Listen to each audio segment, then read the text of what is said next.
ಶ್ರೀಪೂರ್ಣಗುಣಾರ್ಣವಾಯ ವಿಶ್ವೋದಯಸ್ಥಿತಿಲಯೋನ್ಮಯತಿಪ್ರದಾಯ ಜ್ಞಾನಪ್ರದಾಯ ವಿಬುಧಾಸುರಸೌಖ್ಯದುಃಖಸತ್ಕಾರಣಾಯ ವಿತತಾಯ ನಮೋ ನಮಸ್ತೆ. ಜಯತಿ ಹರಿರಚಿಂತ್ಯಃ ಸರ್ವದೇವೈಕವಂದ್ಯಃ ಪರಮಗುರುರಭೀಷ್ಟಾವಾಪ್ತಿದಃ ಸಜ್ಜನಾನಾಂ ನಿಖಿಲಗುಣಗಣಾರ್ಣೋ ನಿತ್ಯನಿರ್ಮುಕ್ತದೋಷಃ ಸರಸಿಜನಯನೋಸೌ ಶ್ರೀಪತಿರ್ಮಾನದೋನಃ. ಮಹಾಭಾರತದ ವಾಕ್ಯಗಳನ್ನು ಉಲ್ಲೇಖ ಮಾಡ್ತಾ ಪರಿಸರೋತ್ತಮತ್ವ ವಾಯುಜೀವೋತ್ತಮತ್ವ ಆದಿ ಪ್ರಮೇಯಗಳನ್ನು ನಿರೂಪಣೆ ಮಾಡ್ತಾ ಅದರಲ್ಲಿ ಸ್ವತಃ ಕೃಷ್ಣ ಭೀಮಸೇನನ ಬಗ್ಗೆ ಹೇಳಿದ ಮಾತನ್ನು ಹೇಳಿದರು. ಯತ್ಕಿಂಚಾತ್ಮನಿ ಕಲ್ಯಾಣಂ ಸಂಭಾವಯಸಿ ಪಾಂಡವ ಸಹಸ್ರಗುಣಮಪ್ಪೇತ ತ್ವಯಿ ಸಂಭಾವಯಾಮ್ಯಹಂ. ಯಾದೃಶೇ ಚ ಕುಲೇ ಜಾತಃ ಸರ್ವರಾಜಾಭಿಪೂಜಿತೆ ಯಾದೃಶಾನಿ ಚ ಕರ್ಮಾಣಿ ಭೀಮ ತ್ವಮಸಿ ತಾದೃಶಃ. ಅಸ್ಮಿನ್ ಯುದ್ಧೇ ಭೀಮಸೇನ ತ್ವಯಿ ಭಾರಃ ಸಮಾಹಿತಃ ಧೂರರ್ಜುನೇನ ಓಢವ್ಯಾ ಇತರೇ ಜನಾಃ. 3 ಶ್ಲೋಕಗಳಲ್ಲಿ ಭೀಮಸೇನ ನೀನು ಹೇಳಿದ ನಿನ್ನ ಹಿರಿಮೆ ಭಾರಿ ಕಡಿಮೆ, ಅದಕ್ಕಿಂತ ಸಾವಿರಾರು ಪಟ್ಟು ಜಾಸ್ತಿ ಅಂತ ನನಗೆ ಗೊತ್ತು. ಯಾವ ಒಂದು ಸರ್ವರಾಜರಿಂದ ಪೂಜಿತವಾದ ಅಂದರೆ ಚಕ್ರವರ್ತಿಯ ಮನೆತನದಲ್ಲಿ ಹುಟ್ಟಿದಾಗ ಯಾವ ಲಕ್ಷಣ ಇರಬೇಕು ಅದೆಲ್ಲ ನಿನ್ನಲ್ಲಿದೆ. ಮತ್ತು ಅಸ್ಮಿನ್ ಯುದ್ಧೇ ಭೀಮಸೇನ, ಈ ಯುದ್ಧದಲ್ಲಿ ಇಡೀ ಯುದ್ಧದ ಭಾರ ನಿನ್ನ ಮೇಲಿದೆ. ನಗವನ್ನು ಅರ್ಜುನ ಹೊರತಾನೆ, ಉಳಿದವರೆಲ್ಲ ರಕ್ಷಿತರೇ ಹೊರತು ರಕ್ಷಕರಲ್ಲ. ನಿನ್ನೊಬ್ಬರಿಂದನೇ ಇಡೀ ಯುದ್ಧದ ರಕ್ಷಣೆ ಆಗಬೇಕು. ನಿನ್ನೆ ಹೇಳಿದಂತೆ ದುರ್ಯೋಧನಗಳು ಒಪ್ತಾನದನ್ನು ಪರ್ಯಾಪ್ತಂತ್ಯುತಮೇ ತೇಷಾಂ ಬಲಂ ಭೀಮಾಭಿರಕ್ಷಿತ. ಭೀಮಸೇನ ರಕ್ಷಣೆ ಮಾಡ್ತಕ್ಕಂಥ ಈ ಪಾಂಡವ ಸೇನೆ ನಮ್ಮನ್ನು ಗೆಲ್ಲಲಿಕ್ಕೆ ಅತ್ಯಂತ ಸಮರ್ಥ ಅಂತ ಒಪ್ಪಿಕೊಂಡಿದ್ದಾರೆ. ಇದಿಷ್ಟು ಕೂಡ ಮಹಾಭಾರತದ್ದೇ ವಾಕ್ಯಗಳಾಯಿತು. ಈಗ ದ್ರೌಪದಿ ಬಗ್ಗೆ ಹೇಳಬೇಕೀಗ. ಯಸ್ಯಾಃ ಉಕ್ತಂ ಪುರಾಣೇ ಬ್ರಹ್ಮಾಂಡೇ ಬ್ರಹ್ಮಣ ನಾರದಾಯ ಚ. ಉಕ್ತಂ ಪುರಾಣೇ ಬ್ರಹ್ಮಾಂಡೇ ಪುರಾಣೇ ಉಕ್ತಂ, ಬ್ರಹ್ಮಾಂಡ ಪುರಾಣದಲ್ಲಿ ಹೇಳಲ್ಪಟ್ಟಿದೆ. ಬ್ರಹ್ಮಣ ಯಾರಿಂದ? ಬ್ರಹ್ಮದೇವರಿಂದ. ಯಾರಿಗೆ? ನಾರದಾಯ ಚ, ಬ್ರಹ್ಮದೇವರ ಚ ಹಿಂದಿದ್ದ ಕನೆಕ್ಷನ್ ಅದು. ದ್ರೌಪದಿಯ ಸರ್ವ ಸ್ತ್ರೀಯರಲ್ಲಿ ಉತ್ತಮತ್ವ ಕೂಡ ಅವರಲ್ಲಿ ಬಂದಿದೆ ಜೀವಕೋಟಿಯಲ್ಲಿ. ಯಸ್ಯಾಹ ಪ್ರಸಾದಾತ್ ಪರಮಂ ವಿದಂತಿ ಶೇಷಸ್ಸುಪರ್ಣೋ ಗಿರಿಸಸ್ಸುರೇಂದ್ರ ಮಾತಾ ಚ ಯೇಷಾಂ ಪ್ರಥಮೈವ ಭಾರತೀ ಸಾ ದ್ರೌಪದಿ ನಾಮ ಬಭೂವಭೂಮೌ. ಯಸ್ಯಾಹ ಪ್ರಸಾದಾತ್ ಪರಮಂ ವಿದಂತಿ ಶೇಷಃ ಸುಪರ್ಣಃ ಗಿರಿಶಃ ಸುರೇಂದ್ರಃ ಮಾತಾ ಚ ಯೇಷಾಂ ಪ್ರಥಮಾ ಏವ ಭಾರತೀ ಸಾ ದ್ರೌಪದಿ ನಾಮ ಬಭೂವ ಭೂಮೌ. ಸಾ ಅಂತಹ ಭಾರತೀ ದೇವಿ ಭೂಮೌ ಭೂಮಿಯಲ್ಲಿ ದ್ರೌಪದಿ ನಾಮ, ದ್ರೌಪದಿ ಎಂದು ಅವತಾರ ಮಾಡಿದರು. ದ್ರೌಪದಿಯ ಮೂಲ ರೂಪ ಯಾವುದಾಗಿದ್ದರೆ ಯಸ್ಯಾಹ ಪ್ರಸಾದಾತ್ ಪರಮಂ ವಿದಂತಿ ಶೇಷಃ ಸುಪರ್ಣಃ ಗಿರಿಶಃ ಸುರೇಂದ್ರಃ. ಶೇಷಃ ಶೇಷದೇವರು, ಸುಪರ್ಣಃ ಗರುಡ, ಗಿರಿಶಃ ರುದ್ರದೇವರು, ಸುರೇಂದ್ರಃ ಇಂದ್ರದೇವರು. ಈ 4 ಜನಗಳು ಕೂಡ ಯಸ್ಯಾಹ ಪ್ರಸಾದಾತ್ ಯಾರ ಅನುಗ್ರಹದಿಂದ ಪರಮಂ ವಿದಂತಿ, ಪರಮಂ ಸರ್ವೋತ್ತಮನಾದ ಶ್ರೀಹರಿಯನ್ನು ವಿದಂತಿ ತಿಳಿಯುವರೋ. ಅರ್ಥ ಆಯ್ತಾ? ಗರುಡದೇವರು, ಶೇಷದೇವರು, ರುದ್ರದೇವರು ಮತ್ತು ಇಂದ್ರದೇವರು ಯಾರ ಪ್ರಸಾದದಿಂದ ಶ್ರೀಹರಿಯ ಮಹಿಮೆಯನ್ನು ತಿಳಿಯುವರೋ. ಇದು ಮೊದಲನೇದು. ಮಾತಾಚ ಯಾ ಯೇಷಾಂ, ಇವರಿಗೆಲ್ಲ ಯಾವಳು ತಾಯಿಯೋ. ಯಾರಿಗೆ? ತಾಯಿಯೂ ಹೌದು, ಗುರುವೂ ಹೌದು. ಗುರು ಮತ್ತು ತಾಯಿ ಇಬ್ಬರು ಯಾರಿಗೆ? ಭಾರತೀ ದೇವಿ ಯಾರಿಗೆ ಆಗಿದ್ದಾರೆ? ಗರುಡಶೇಷ ರುದ್ರ ಇಂದ್ರದೇವರಿಗೆ ಇವರು ಸಾಕ್ಷಾತ್ ಗುರುಗಳು ಮತ್ತು ಸಾಕ್ಷಾತ್ ತಾಯಿ. ಪ್ರಥಮೈವ ಭಾರತಿ, ವೆರಿ ಇಂಪಾರ್ಟೆಂಟ್ ಅದು.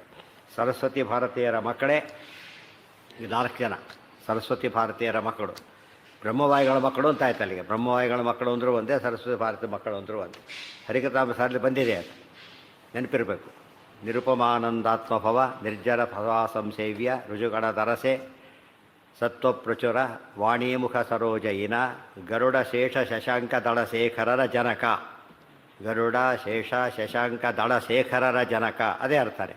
ಅವರ ತಂದೆ ನೀವು ಅಂತ ಹೇಳಿದ್ರಿಂದ ಇದೇ ಆಧಾರ. ಜಗನ್ನಾಥದಾಸರು ಹೇಳೋದಕ್ಕೆ ಆಚಾರ್ಯರ ಮಾತೆ ಆಧಾರ. ಇವರು 4 ಜನಗಳ ಗುರು, 4 ಜನಗಳ ಮಕ್ಕಳು, 2 ತಾಯಿ, 2 ಆಗಿರೋದು ಭಾರತಿ. ಸರಸ್ವತಿ ಭಾರತಿ ಇಬ್ಬರಿಗೂ ಕಾಮನ್ ಇದೆ. ಸರಸ್ವತಿಗೆ ಅವತಾರ ಇಲ್ಲ, ಭಾರತಿಗೆ ಅವತಾರ ಇದೆ ಅಷ್ಟೇ ಹೊರತು ಇವಿಷ್ಟು ಕೂಡ ಕಾಮನ್. ಆ ದೃಷ್ಟಿಯಿಂದ ದ್ರೌಪದಿ ಯಾರಾದ್ರೀಗ? ಬ್ರಹ್ಮಪತ್ನಿ ಸರಸ್ವತಿ, ವಾಯುಪತ್ನಿ ಭಾರತಿ. ಆದ್ದರಿಂದ ಸಕಲ ಜೀವರಲ್ಲಿ, ಸ್ತ್ರೀ ಜೀವರಲ್ಲಿ ಅತ್ಯುತ್ತಮರು ಯಾರು ಅಂದರೆ ಸರಸ್ವತಿ ಭಾರತೀಯರೇ.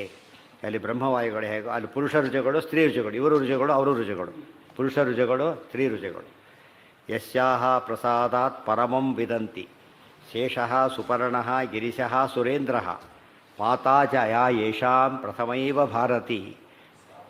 ಮಾತಾ ಚ ಯೇಷಾಂ ಇವರಿಗೆ ಪ್ರಥಮೈವ ಭಾರತಿ, ಇವರು ಪ್ರಥಮ ಏವ ಪ್ರಥಮ ತಾಯಿ ಅಂತ ಹೇಳಿದ್ರಿಂದ ಮುಂದೆ ಶೇಷರು ಅವತಾರ ಮಾಡ್ತಾರೆ. ಆದರೆ ಆಗ ತಾಯಿ ಇವರಲ್ಲ, ಅದರ ಮೂಲ ರೂಪಕ್ಕೆ ತಾಯಿ ಇವರೇ.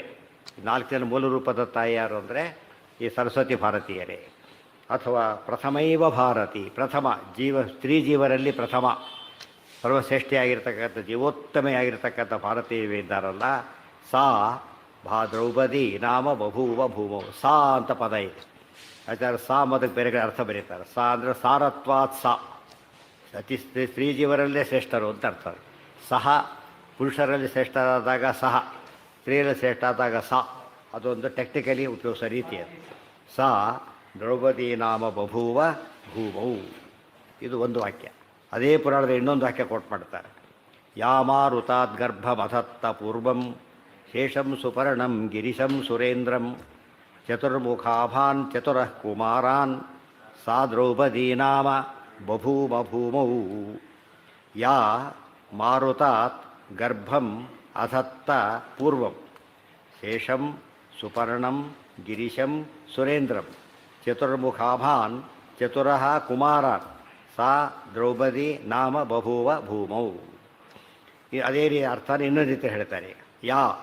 ಯಾವ ಭಾರತೀ ದೇವಿಯೋ ಮಾರತಾತ್ ಗರ್ಭಮಧತ್ತ, ಮಾರುತ ಅಂತ ಹೇಳಿದರೆ ವಾಯುದೇವರು, ವಾಯುದೇವರ ಗರ್ಭವನ್ನು ಹೊಂದಿ ಪೂರ್ವಂ ಹಿಂದೆ ಸೃಷ್ಟಿಯ ಪ್ರಾರಂಭದ ಕಾಲದಲ್ಲಿ ಇವೆಲ್ಲ ಕೂಡ ಶೇಷಂ ಸುಪರ್ಣಂ ಗಿರಿಶಂ ಸುರೇಂದ್ರಂ 4 ಮಕ್ಕಳನ್ನು ಪಡೆದರು. ಹಿಂದೆ ಅದೇ ಬಂದಿದ್ದು ಶೇಷ ಸುಪರ್ಣ ಗಿರಿಶಃ ಸುರೇಂದ್ರ.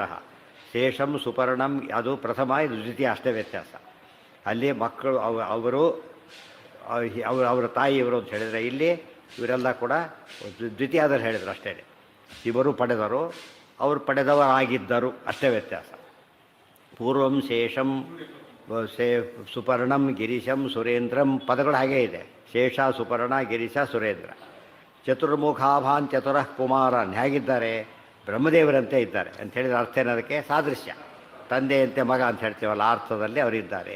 ಚತುರ್ಮುಖಾಭಾನ್ ಸರಸ್ವತಿಗೆ ಅಪ್ಲೈ ಮಾಡಿದಾಗ ಅವ್ರ ಮಕ್ಕಳು ತಂದೆಯಂತೆ ಇದ್ದಾರೆ, ಬ್ರಹ್ಮದೇವರಂತೆ. ಇವರಂತೆ ಇದ್ದಾಗ ಚತುರ್ಮುಖಾಭಾನ್, ಭಾವಿ ಚತುರ್ಮುಖರು ಇವರು. ಅವರು ಚತುರ್ಮುಖರು ಬ್ರಹ್ಮದೇವರು, ಭಾವಿ ಚತುರ್ಮುಖರು ವಾಯುದೇವರಾದ್ದರಿಂದ ಚತುರ್ಮುಖಾಭಾನ್ ಚತುರಃ ಕುಮಾರನ್. ಚತುರಃ ಅಂದರೆ 4 ಅಂತ ಅರ್ಥ.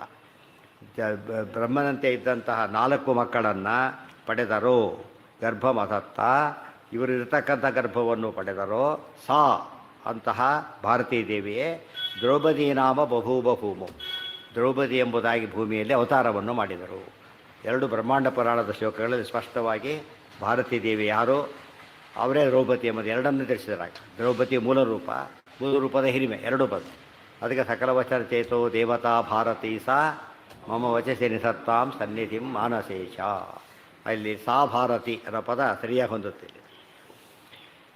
ಇದಿಷ್ಟು ಕೂಡ ಭಾರತೀ ದೇವಿಯ ಸ್ತ್ರೀಯರಲ್ಲಿ ಅತ್ಯುತ್ತಮತ್ವವನ್ನು ತಿಳಿಸಿದಂತೆ ಆಯ್ತು ಈಗ. ಮತ್ತು ಗರುಡಶೇಷರದ ತಾರತಮ್ಯ ಕೂಡ ಹೇಳಿದಂತೆ ಆಯ್ತಾಗ ಅವರಿಬ್ಬರು ಇವರು ಮಕ್ಕಳೊಂದ ಮೇಲೆ ಎಲ್ಲಿ ರೂಲ್ಡ್ ಔಟ್, ಇದು ಶ್ರೇಷ್ಠತ್ವ ಅಂಬುದು ಹೊರಟೋಯ್ತು. ಆಮೇಲೆ ಹುಟ್ಟಿದಾಗ ಹೆಚ್ಚು ಕಡಿಮೆ ಆಗ್ಬೋದು. ಆಮೇಲೆ ಹುಟ್ಟಿದಾಗ ಏನಾಗ್ಬೋದು? ಕೇಸರಿ ರಾಮಕ್ಕ ಕಪಿ, ಹನುಮಂತ ಮಗ, ಪಾಂಡುರಾಜ ಹನುಮಂತ ಮಗ, ಭೀಮಸೇನ ಮಗ, ಬದ್ಧಿಗೆ ಭಟ್ರು, ಮಧ್ವಾಚಾರ್ಯರ ಮಕ್ಕಳು. ಇದೇ ಯಾವುದು ಕೌಂಟ್ ಆಗಲ್ಲಿದು? ತಾರತಮ್ಯ ಕೌಂಟ್ ಆಗೋದಿಲ್ಲ. ಇದು ತಾರತಮ್ಯ ಕೌಂಟ್ ಆಗುತ್ತೆ. ಅರ್ಥ ಆಯ್ತಾ? ಇವತ್ತು ಎಂದು ರಿಪೋರ್ಟಿಂಗು ಅಪಾಯಿಂಟ್ಮೆಂಟು ಅದು ಕೌಂಟ್ ಆಗುತ್ತೆ. ಇವತ್ತು ಲೇಟಾಗಿ ಬಂದರು ಬೇಗ ಬಂದರು ಸೀನಿಯಾರಿಟಿ ಕೌಂಟ್, ಅವತ್ತಿನ ಮಟ್ಟಿ ಸೀನಿಯರ್ ಅಂತ ಹೇಳಕ್ಕೆ ಬರೋಲ್ಲ. ಅರ್ಥ ಆಯ್ತಾ? ಈಗ ಜೂನಿಯರ್ 10 ಆಫೀಸ್ ಬಂದ, ಇವನು 11 ಬಂದ, ನಾನೇ ಬಂದಿದ್ದು ನಾನೇ ಒಂದು ಹೆಡ್ ಅಂತ ಹೇಳ್ಕೊಳಕ್ಕೆ ಬರೋಲ್ಲ ಅದನ್ನು. ಯಾಕೆ? ಇದು ಕೌಂಟ್ ಆಗಲ್ಲ. ಇದೆಲ್ಲ ಕೂಡ ಮಧ್ಯೆ ಹುಟ್ಟು ಸಾವುಗಳು ಯಾವುದಕ್ಕೆ ಕೌಂಟ್ ಆಗೋದಿಲ್ಲ? ತಾರತಮ್ಯಕ್ಕೆ ಕಾರಣ ಆಗೋದು. ಇವು ತಾರತಮ್ಯಕ್ಕೆ ಕಾರಣ. ಮೊದಲಲ್ಲಿ ಹುಟ್ಟಿರ್ತಾವ್ರು, ಮೊದಲು ಯಾರು ಹುಟ್ಟಿರ್ತಾರೋ ಶ್ರೇಷ್ಠ, ಅನಂತರ ಹುಟ್ಟವ್ರು ಚಿಕ್ಕವರು. ಅದರಲ್ಲಿ ಹಾಗೆ ಬಂದಿದೆ ಈಗಾಗಲೇ. ಮೊದಲು ಯಾರು ನೋಡಿರ್ತಾರೆ ಅವ್ರು ಶ್ರೇಷ್ಠ, ಆಮೇಲೆ ಇವರು ಜೂನಿಯರ್, ಸೀನಿಯರು ಜೂನಿಯರ್, ವ್ಯತ್ಯಾಸ ಚೇಂಜ್ ಮಾಡೋಕ್ಕೆ ಬರೋದಿಲ್ಲ ಅದನ್ನು. ಆ ರೀತಿಯಲ್ಲಿರೋದ್ರಿಂದ ಕ್ವಾಲಿಫಿಕೇಷನ್ ಅದೆಲ್ಲ ಬೇರೆ ಲೆಕ್ಕ. ಬರೀ ಸೀನಿಯಾರಿಟಿ ಎಂಬುದು ಯಾವುದಕ್ಕೆ ಕೌಂಟ್ ಆಗುತ್ತೆ? ಅವ್ರ ಸರ್ವಿಸಿಗೆ ಕೌಂಟ್ ಅವ್ರ ಈ ಏಜ್ ಕೌಂಟ್ ಆಗೋಲ್ಲ. ಯಾವ ಏಜು? ಆ್ಯಕ್ಚುಯಲ್ ಏಜ್ ಕೌಂಟ್ ಆಗೋಲ್ಲ. ಸರ್ವಿಸ್ ಏಜ್ ಬೇರೆ, ಆ್ಯಕ್ಚುಯಲ್ ಏಜ್ ಬೇರೆ. ಸರ್ವಿಸ್ ಏಜು 60 ವರ್ಷ, 30 ವರ್ಷ. ಆ್ಯಕ್ಚುಯಲ್ ಏಜು 60 ವರ್ಷ. ಅವ್ರು ಸಂಬಳ ಯಾವ್ದ್ರ ಮೇಲೆ ಕೊಡ್ತಾರೆ? ಈ ವಯಸ್ಸಿನ ಮೇಲೆ ಕೊಡು, ಯಾವ ವಯಸ್ಸಿನ ಮೇಲೆ ಕೊಡು, ಸರ್ವಿಸ್ ಮೇಲೆ ಕೊಡ್ತಾರೆ. ಅವ್ನು 10 ವರ್ಷ 20-30 ಅದನ್ನು ನೋಡ್ತಾ ಇದನ್ನೆಲ್ಲ ನೋಡೋದಿಲ್ಲ ಅದಕ್ಕೆ ನಮ್ಮಲ್ಲಿ ಪದ್ಧತಿ ಸರ್ವಿಸ್ ಸೀನಿಯಾರಿಟಿ ಬೇರೆ, ಈ CA ಕ್ರೋಲಾಜಿಕಲ್ ಸೀನಿಯಾರಿಟಿ ಬೇರೆ. ಆ ದೃಷ್ಟಿಯಿಂದ ಇವರು ಮಕ್ಕಳಾಗಿದ್ದರಿಂದ ಇವರು ಸಣ್ಣವರು, ಅವ್ರು ದೊಡ್ಡವರು. ಹಾಂ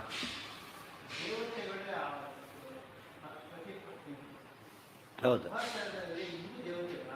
ಯಾರು ಹೌದು, ಋಷಿಗಳೆಲ್ಲ ದೇವತೆಗಳಾಗಿರ್ಬೇಕು ಅಷ್ಟೇ, ಸಾಮಾನ್ಯರಿಗೆ ಸಾಧ್ಯ ಇಲ್ಲ. ಯಾರು ಅಂತ ಸ್ಪಷ್ಟ ಹೇಳಿಲ್ಲ. ಅವತಾರಕ್ಕೆ ಬಂದಂದ್ರೆ ಒಂದು ಭರದ್ವಾಜ ಮುನಿಗಳು ಅವ್ರ ಪತ್ನಿ ಇವರು ಅಂತ ಕೆಲವರು ಹೇಳ್ತಾರೆ. ಕೆಲವು ಪುರಾಣದಲ್ಲಿ ಪಾಂಡವಜನೆ ಇವರು, ಕುಂತಿದೇವಿ ಇನ್ನೊಂದು ಕಡೆ ಹೇಳ್ತಾರೆ ಆ ರೀತಿ. ಬಟ್ ಅದರಲ್ಲಿ ಒಮ್ಮತ ಇಲ್ಲ. ಅದು ಮಧ್ಯೆ ಅಂದರೆ ಅಥೆಂಟಿಕ್ ಆಗಿ ಸಿಕ್ಕರೆ ಹೇಳ್ಬೋದು. ಇಲ್ಲ ಕೋಟ್ ಮಾಡಿಬಿಟ್ಟಿರ್ತಾರೆ, ಅದು ಯಾವ ರೀತಿ ಕೋಟ್ ಮಾಡಿರ್ತಾರೆ ಗೊತ್ತಾಗೋದಿಲ್ಲ. ಟೆಕ್ಸ್ಟೈಲ್ ಇಲ್ಲದೆ ಹೋದಾಗ ಅವನ್ನ ನಾವು ಅಫರ್ ಮಾಡೋಕ್ಕೆ ಬರೋದಿಲ್ಲ. May be may not be, ಎರಡೂ ಆಗ್ಬೋದಾಗಿ.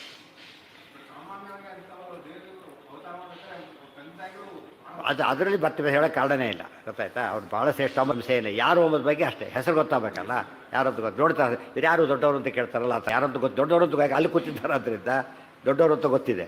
ಸ್ಯಾಟಿ ಇದೆ ಪಕ್ಕದಲ್ಲಿ, ಇಬ್ಬರು ಪಕ್ಕದಲ್ಲಿ ಕೂತಿದ್ದಾರೆ, ಇಬ್ಬರು ಕೂಡ ದೊಡ್ಡವರೇ. ಆದರೆ ಯಾರು ಅಂತ ಗೊತ್ತಿವ್ರು ಯಾರು ಅಂತ ಕೇಳ್ತಾರಲ್ಲ, ಹಾಗೆ ಒಂದೇ ಸಲ ಬ್ರಹ್ಮದೇವರು ಯಾರ ಮಕ್ಕಳು?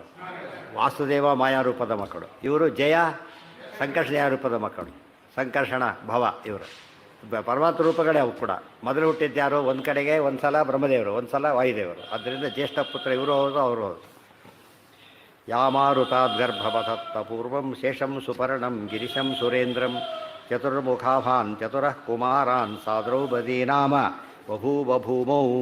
ಇಲ್ಲೊಂದು ಕಡೆ ಹೇಳಿದ ವಿಚಾರ, ಬೇರೆ ಕಡೆ ಹೇಳಿಲ್ಲ. ಆದರೆ ಹರಿಕಥಾಂಸಾರ ಹೇಳ್ತಕ್ಕಂಥವರಿಗೆ ಗರುಡ ಶೇಷದ ಶಂಕದಳ ಶೇಖರ ಜನ ಕರೆಯಲ್ಲಿ ಬಂದಿದ್ದರೆ ಬಜಿತಾ ಬಿಡುತ್ತೆ ಹುಡುಕೋದು.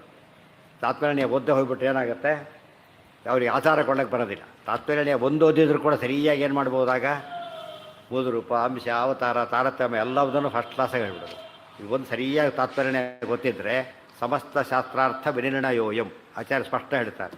ಸಮಸ್ತ ಶಾಸ್ತ್ರಗಳ ನಿರ್ಣಯ, ಅದು ಬರೀ ನಿರ್ಣಯ ಅಲ್ಲ, ವಿನಿರ್ಣಯ ಅಂತ ಕರೆದಿದ್ದಾರೆ. ಆ ದೃಷ್ಟಿಯಲ್ಲಿ ಗಮನ ಕೊಟ್ಟೋದು ಅಭ್ಯಾಸ ಮಾಡಿದರೆ ಈ ಪ್ರಮೇಯದಲ್ಲಿ ಹೆಚ್ಚು ಕಡಿಮೆ ಆಗೋ ಚಾನ್ಸಸ್ಸೇ ಇಲ್ಲ. ಇದು ಓದದೆ ಹೋದ್ರೆ ಮಾತ್ರ ಎಲ್ಲರೂ ಬಯಸ್ಕೊಬಾರ್ದು. ಬೇರೆ ಕಡೆ ಹೋಗಿ ಇವರು ಸುಧಾ ಓದಿದ್ರು ಕೂಡ ತಾತ್ಪರ್ಯ ಓದದೆ ಹೋಗಿದ್ರೆ ಯಾರೋ ಇವ್ರು ಬಯಸ್ಕಳಿಸಿದೆ, ರೆಗ್ಯುಲರ್ ಬರೋ ಇವ್ರು ಇರ್ತಾರಲ್ಲ, ಅವ್ರು ಬೈದು ಕಳಿಸಿಬಿಡ್ತಾರೆ. ಸಂಸ್ಕೃತನೇ ಬರೋದಿಲ್ಲ ಅವರಿಗೆ, ಓದೇ ಇಲ್ಲ ಅಂತ ಹೇಳ್ಬಿಡ್ತಾರೆ. ಆದ್ದರಿಂದ ಲ್ಯಾಬ್ಸ್ ಇದು ಒಂದು. ಇವ್ರನ್ನ ಈಜು ಬರದೆ ಇದಕ್ಕೆ ಹಾಕಿದಾಗುತ್ತೆ, ನೀರಿನೊಳಗೆ ತಳಿದಾಗುತ್ತೆ. ಪ್ರವಚನ ಮಾಡೋದು ಬೇರೆ, ಇದು ಮಾಡೋದು ಬೇರೆ. ಪ್ರವಚನಕ್ಕೆ ಏನು ಬೇಕಾಗುತ್ತೆ? ಪ್ರಮೇಯ ಜ್ಞಾನ ಜಾಸ್ತಿ ಇರಬೇಕು. ಪ್ರಮೇಯದಲ್ಲಿ ಪ್ರವಚನಗಳು ಏನು ಹೇಳಕ್ಕೆ ಬರೋದಿಲ್ಲ, ಈ ವಾಕ್ಯಾರ್ಥ ಎಲ್ಲ ಹೇಳಕ್ಕೆ, ಯಾಕಂದರೆ ಅರ್ಥ ಆಗೋದಿಲ್ಲ ಅವೆಲ್ಲ ಕೂಡ. ಯಾವ್ದು ಅರ್ಥ ಆಗುತ್ತೆ ಅವರಿಗೆ? ಪ್ರಮೇಯ ಅರ್ಥ ಆಗುತ್ತೆ. ಪ್ರಮೇಯಗಳು ಸರಿಯಾಗಿ ಹೇಳಬೇಕಲ್ಲ. ಪ್ರಮಾಣಶಾಸ್ತ್ರ ಬಂದಾಗ ಅದು ಪ್ರಮಾಣಶಾಸ್ತ್ರ ಬ್ಯಾಕಿಂಗ್ ಹೇಳೋರು ಇರಲೇಬೇಕು. ಅಷ್ಟೇ ಇದ್ಬಿಟ್ರೆ ಸಾಲದು. ಏನಿರಬೇಕು? ಪ್ರಮೇಯ ಜ್ಞಾನ ಇರಬೇಕು. ಪ್ರಮೇಯ ಜ್ಞಾನ ಬರಬೇಕಾದ್ರೆ ತಾತ್ಪರ್ಯನೇ ಓದಲೇಬೇಕು. ಎಲ್ಲ ಪ್ರಮೇಯ ಒಂದೇ ಕಡೆ ಆಚಾರ ಹೇಳಿರೋ ಗ್ರಂಥ ಅಂದರೆ ಮಹಾಭಾರತ ತಾತ್ಪರ್ಯನೇ. ಅದರಲ್ಲೂ ಮೊದಲನೇ ಅಧ್ಯಾಯ ಶುರು ಮಾಡಿ ಪ್ರತಿ ಅಧ್ಯಾಯ ಮೊದಲನೇ ಹೇಳಿದ್ದಾರೆ. ಅದಿಷ್ಟು ಕೂಡ ಥಿಯರಿ, ಇದೆಲ್ಲ ಏನದು ಇಲಿಸ್ಟ್ರೇಷನ್ಗಳು. ಇವೆಲ್ಲ ಕೂಡ ಸರಿಯಾಗಿ ಗಟ್ಟಿ ಮಾಡಿಕೊಂಡ್ರೆ ಚೇಂಜ್ ಆಗೋ ಚಾನ್ಸಸ್ಸೇ ಇಲ್ಲ. ಯಸ್ಯಾಧಿಕೋ ಬಲೇ ನಾಸ್ತಿ ಭೀಮಸೇನಮೃತೆ ಕ್ವಚಿತ್ರ ವಿಜ್ಞಾನೇ ನ ಚ ಜ್ಞಾನೇ ಏಷ ರಾಮಸ್ಸರಂಗಲಿ. ಯಾರ ಬಗ್ಗೆ ಹೇಳಬೇಕಾಯ್ತು ಈಗ? ತಾರತಮ್ಯ ಕ್ರಮದಲ್ಲಿ ನಾರಾಯಣ ಆಯಿತು, ಬಹಳಷ್ಟು ಜೊತೆಗೆ ಬಂದರು. ಆಮೇಲೆ ಬ್ರಹ್ಮವಾಯುಗಳು, ಈಗ ಸರಸ್ವತಿ ಭಾರತೀಯರಾಯಿತು. ನೆಕ್ಸ್ಟ್ ಯಾರು ಬರಬೇಕೀಗ? ಗರುಡಶ್ರೇಷ್ಠ ರುದ್ರ ಬರಬೇಕು. ಅವತಾರದಲ್ಲಿ ಗರುಡನಿಗೆ ಅವತಾರ ಇಲ್ಲ, ಅದಕ್ಕೆ ಯಾರು ತಗೊಳ್ಬೇಕೀಗ? ಶ್ರೇಷ್ಠದೇವರು. ಅದನ್ನು ಹೇಳ್ತಾರೆ.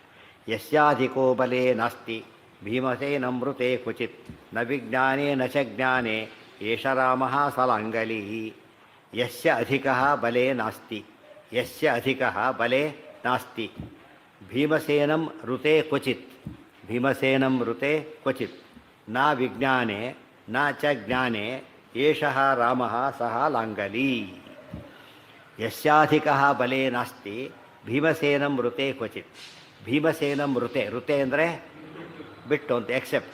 ಭೀಮಸೇನನ್ನು ಬಿಟ್ಟರೆ ಯಶ್ಯ ಯಾರಿಗೆ ಅಂತ, ಅಧಿಕ ಅಧಿಕರಾದವನು, ಬಲೆ ಬಲದಲ್ಲಿ, ಕ್ವಚಿತ್ ನಾಸ್ತಿ ಎಲ್ಲೂ ಇಲ್ಲ. ಭೀಮನನ್ನು ಬಿಟ್ಟರೆ ಯಾರಿಗೆ ಬಲದಲ್ಲಿ ಮೇಲಿನಿಸ್ತಕ್ಕಂಥವ್ರು ಬೇರೆ ಎಲ್ಲೂ ಇಲ್ವೋ ಆತ ಯಾರು? ಅವರೇ ಶೇಷ. ಬಲರಾಮದೇವರು ಅವರೇನೆ. ಬಲರಾಮ ಶೇಷ ಆದರೆ ತಾರತಮ್ಯ ಬಂತೀಗ. ಅಂದರೆ ಭಾರಿ ಬಲವಂತರು ಶೇಷದೇವರು. ಅದು ಎಕ್ಸೆಪ್ಟ್ ಅಂತಾಗ ವಾಯುದೇವ್ರನ್ನ ಬಿಟ್ಟು ಅಂತ ಹೇಳಿದ್ರಿಂದ 4 ಜನ ತಗೋಬೇಕೀಗ. ಬ್ರಹ್ಮ, ವಾಯು, ಸರಸ್ವತಿ, ಭಾರತಿ. ಹಿಂದೆ 4 ಜನ ಬಿಟ್ಟ ಮೇಲೆ ಯಾರು ಬರ್ತಾರೆ ಈಗ ಶೇಷದೇವರು ಬರ್ತಾರೆ. ಅವರಿಗಿಂತ ಮೇಲೆ ಉಳಿದವ್ರು ಯಾರೂ ಇಲ್ಲ. ಆ 4 ಜನ ಬಿಟ್ಟರೆ ಉಳಿದವ್ರು ಯಾರೂ ಕೂಡ ಅವ್ರ ಮೇಲಿಲ್ಲ.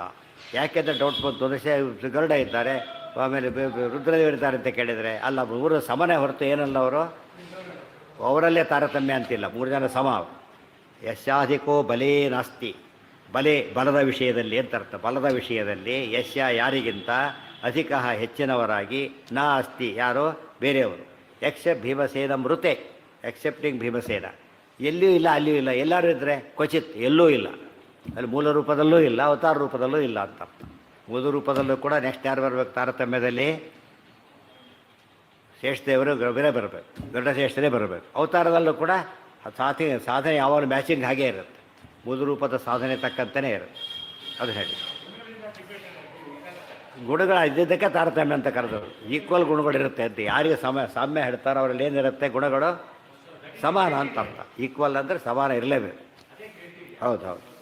ಯಸ್ಯಾಧಿಕೋ ಬಲೇ ನಾಸ್ತಿ ಭೀಮಸೇನಮೃತೆ ಕ್ವಚಿತ್. ಇನ್ನೊಂದು ನ ವಿಜ್ಞಾನೇ ನ ಚ ಜ್ಞಾನೇ. ಯಾವ ವಿಷಯದಲ್ಲಿ ಬಲೆ ಅಷ್ಟೇ ಅಲ್ಲ, ನಾ ವಿಜ್ಞಾನೇ ನ ಚ ಜ್ಞಾನೇ, ಜ್ಞಾನದ ವಿಷಯದಲ್ಲೂ ಇಲ್ಲ. ಇದು ವಿಷಯ ಸಪ್ತಮಿ ಅಂತಾರೆ. ಬಲದ ವಿಷಯದಲ್ಲಿ, ಜ್ಞಾನದ ವಿಷಯದಲ್ಲಿ, ವಿಜ್ಞಾನೇ ವಿಶೇಷ ಜ್ಞಾನದ ವಿಷಯದಲ್ಲಿ ಬಂದಿದೆ. ಜ್ಞಾನಂ ವಿಜ್ಞಾನ ಸಹಿತಂ. ಭಗವದ್ಗೀತೆ ಹೇಳಬೇಕಾದ್ರೆ ಅದು ಹೇಳ್ತಾರೆ ಕೇಳೋ ಅರ್ಜುನ, ಜ್ಞಾನಂ ವಿಜ್ಞಾನ ಸಹಿತಂ.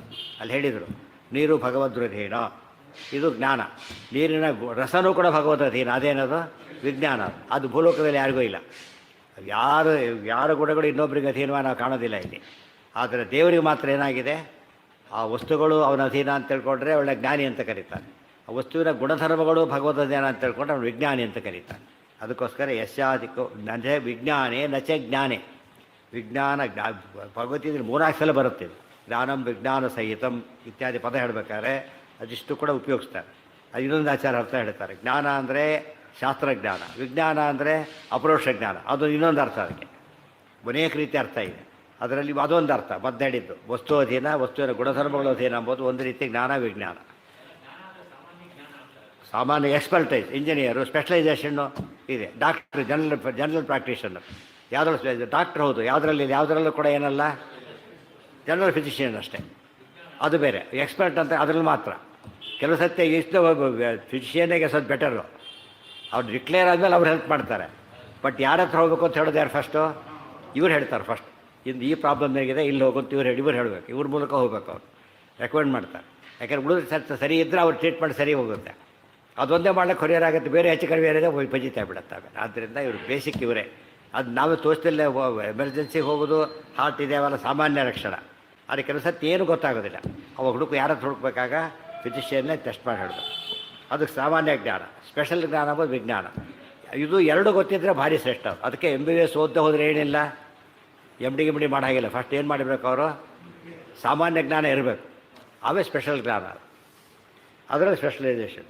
ನ ವಿಜ್ಞಾನೇ ನ ಚ ಜ್ಞಾನೇ ಏಷ ರಾಮ ಸಲಾಂಗಲಿ ಅಂತ. ಏಷ ರಾಮ ಅಂದರೆ ಬಲರಾಮ. ಇಲ್ಲಿ ಆ ರಾಮದೇವರು ತಗೊಳ್ಬಾರ್ದು. ಯಾಕೆ ಪ್ರಸಂಗ ಬಂದಿರೋದು ಯಾರ್ದೀಗ? ಕಡಿಮೆ ಅಂತ ಹೇಳ್ತಿದ್ದಾರೆ. ಹೆಚ್ಚು ಅಂತ ಹೇಳಿದಾಗ ಆ ರಾಮದೇವರು ತಗೊಳ್ಬೇಕು, ಕಡಿಮೆ ಅಂತ ಹೇಳಿದಾಗ ಈ ರಾಮದೇವರು. ಅದಕ್ಕೆ ಪ್ರಸಂಗ ಅಂತ ಕರೆಯೋದು. ಪ್ರಕರಣ ನೋಡಿ ಅರ್ಥ ಮಾಡೋದು. ಪ್ರಕರಣ ಅಂದ್ರೇನು? ಕಾಂಟೆಕ್ಸ್ಟ್ ಅಂತ ಅರ್ಥ. ಕಾಂಟೆಕ್ಸ್ಟಲ್ಲಿ ಏನು ಬಂದಿದೆ ನೋಡ್ಕೊಂಡು ಹೇಳಬೇಕು. ಏಷ ರಾಮ ಸಹ ಲಾಂಗಲಿ, ಅವನೇ ಲಾಂಗಲಿ. ಇನ್ನೂ ಕ್ಲಿಯರ್ ಮಾಡಿದರು. ಲಾಂಗಲಿ ರಾಮ. ಲಾಂಗಲಿ ರಾಮ ಅಂದ್ರೇನು? ನೇಗಿಲಿಡಿದ ರಾಮದೇವ ಇವರು. ಅವ್ರು ರಾಮದೇವರು ಧನುರ್ಧಾರಿ ರಾಮದೇವರು. ಶರಂಚ ದದತಂ, ಬಾಣ ಬಂದು ಧನುಸ್ಸು ಮತ್ತು ಬಾಣ ಹಿಡ್ಕೊಂಡ್ರೆ ಅದು ಕೋದಂಡ ರಾಮದೇವರು. ಇವರು ಕೋದಂಡ ರಾಮ ಅಲ್ಲ. ಯಾರೋ ಬಲರಾಮ ಕೋದಂಡ ರಾಮ ಅಲ್ಲ. ಲಾಂಗಲಿ ರಾಮ ಅಥವಾ ಹಲಿ ರಾಮ. ಹಲಿ ಅಂದರೆ ಇದು ಹಲ. ಲಾಂಗಲ ಅಂದರೂ ಒಂದೇ, ಅದು ಅಂದರೆ. ಅಥವಾ ಮುಸಲ ಹಿಡ್ಕೊಂಡ್ರೆ ಮುಸಲಿ, ಹಲಿ, ಲಾಂಗಲಿ ಇವೆಲ್ಲ ಪರ್ಯಾಯ ಪದಗಳು. ಆದರೆ ಆಯುಧಗಳು ಬೇರೆ. ಮುಸಲ ಹಿಡ್ಕೊಂಡಾಗ ಮುಸಲಿ, ಲಾಂಗಲ ಹಿಡ್ಕೊಂಡ್ರೆ ಹಲಿ ಅಥವಾ ಲಾಂಗಲಿ. ಭೀಮಸೇನಮೃತೆ ಕ್ವಚಿತ್ ನ ವಿಜ್ಞಾನೇನ ಚ ಜ್ಞಾನೇ ಏಷ ರಾಮಸ್ಸ ಲಾಂಗಲಿ.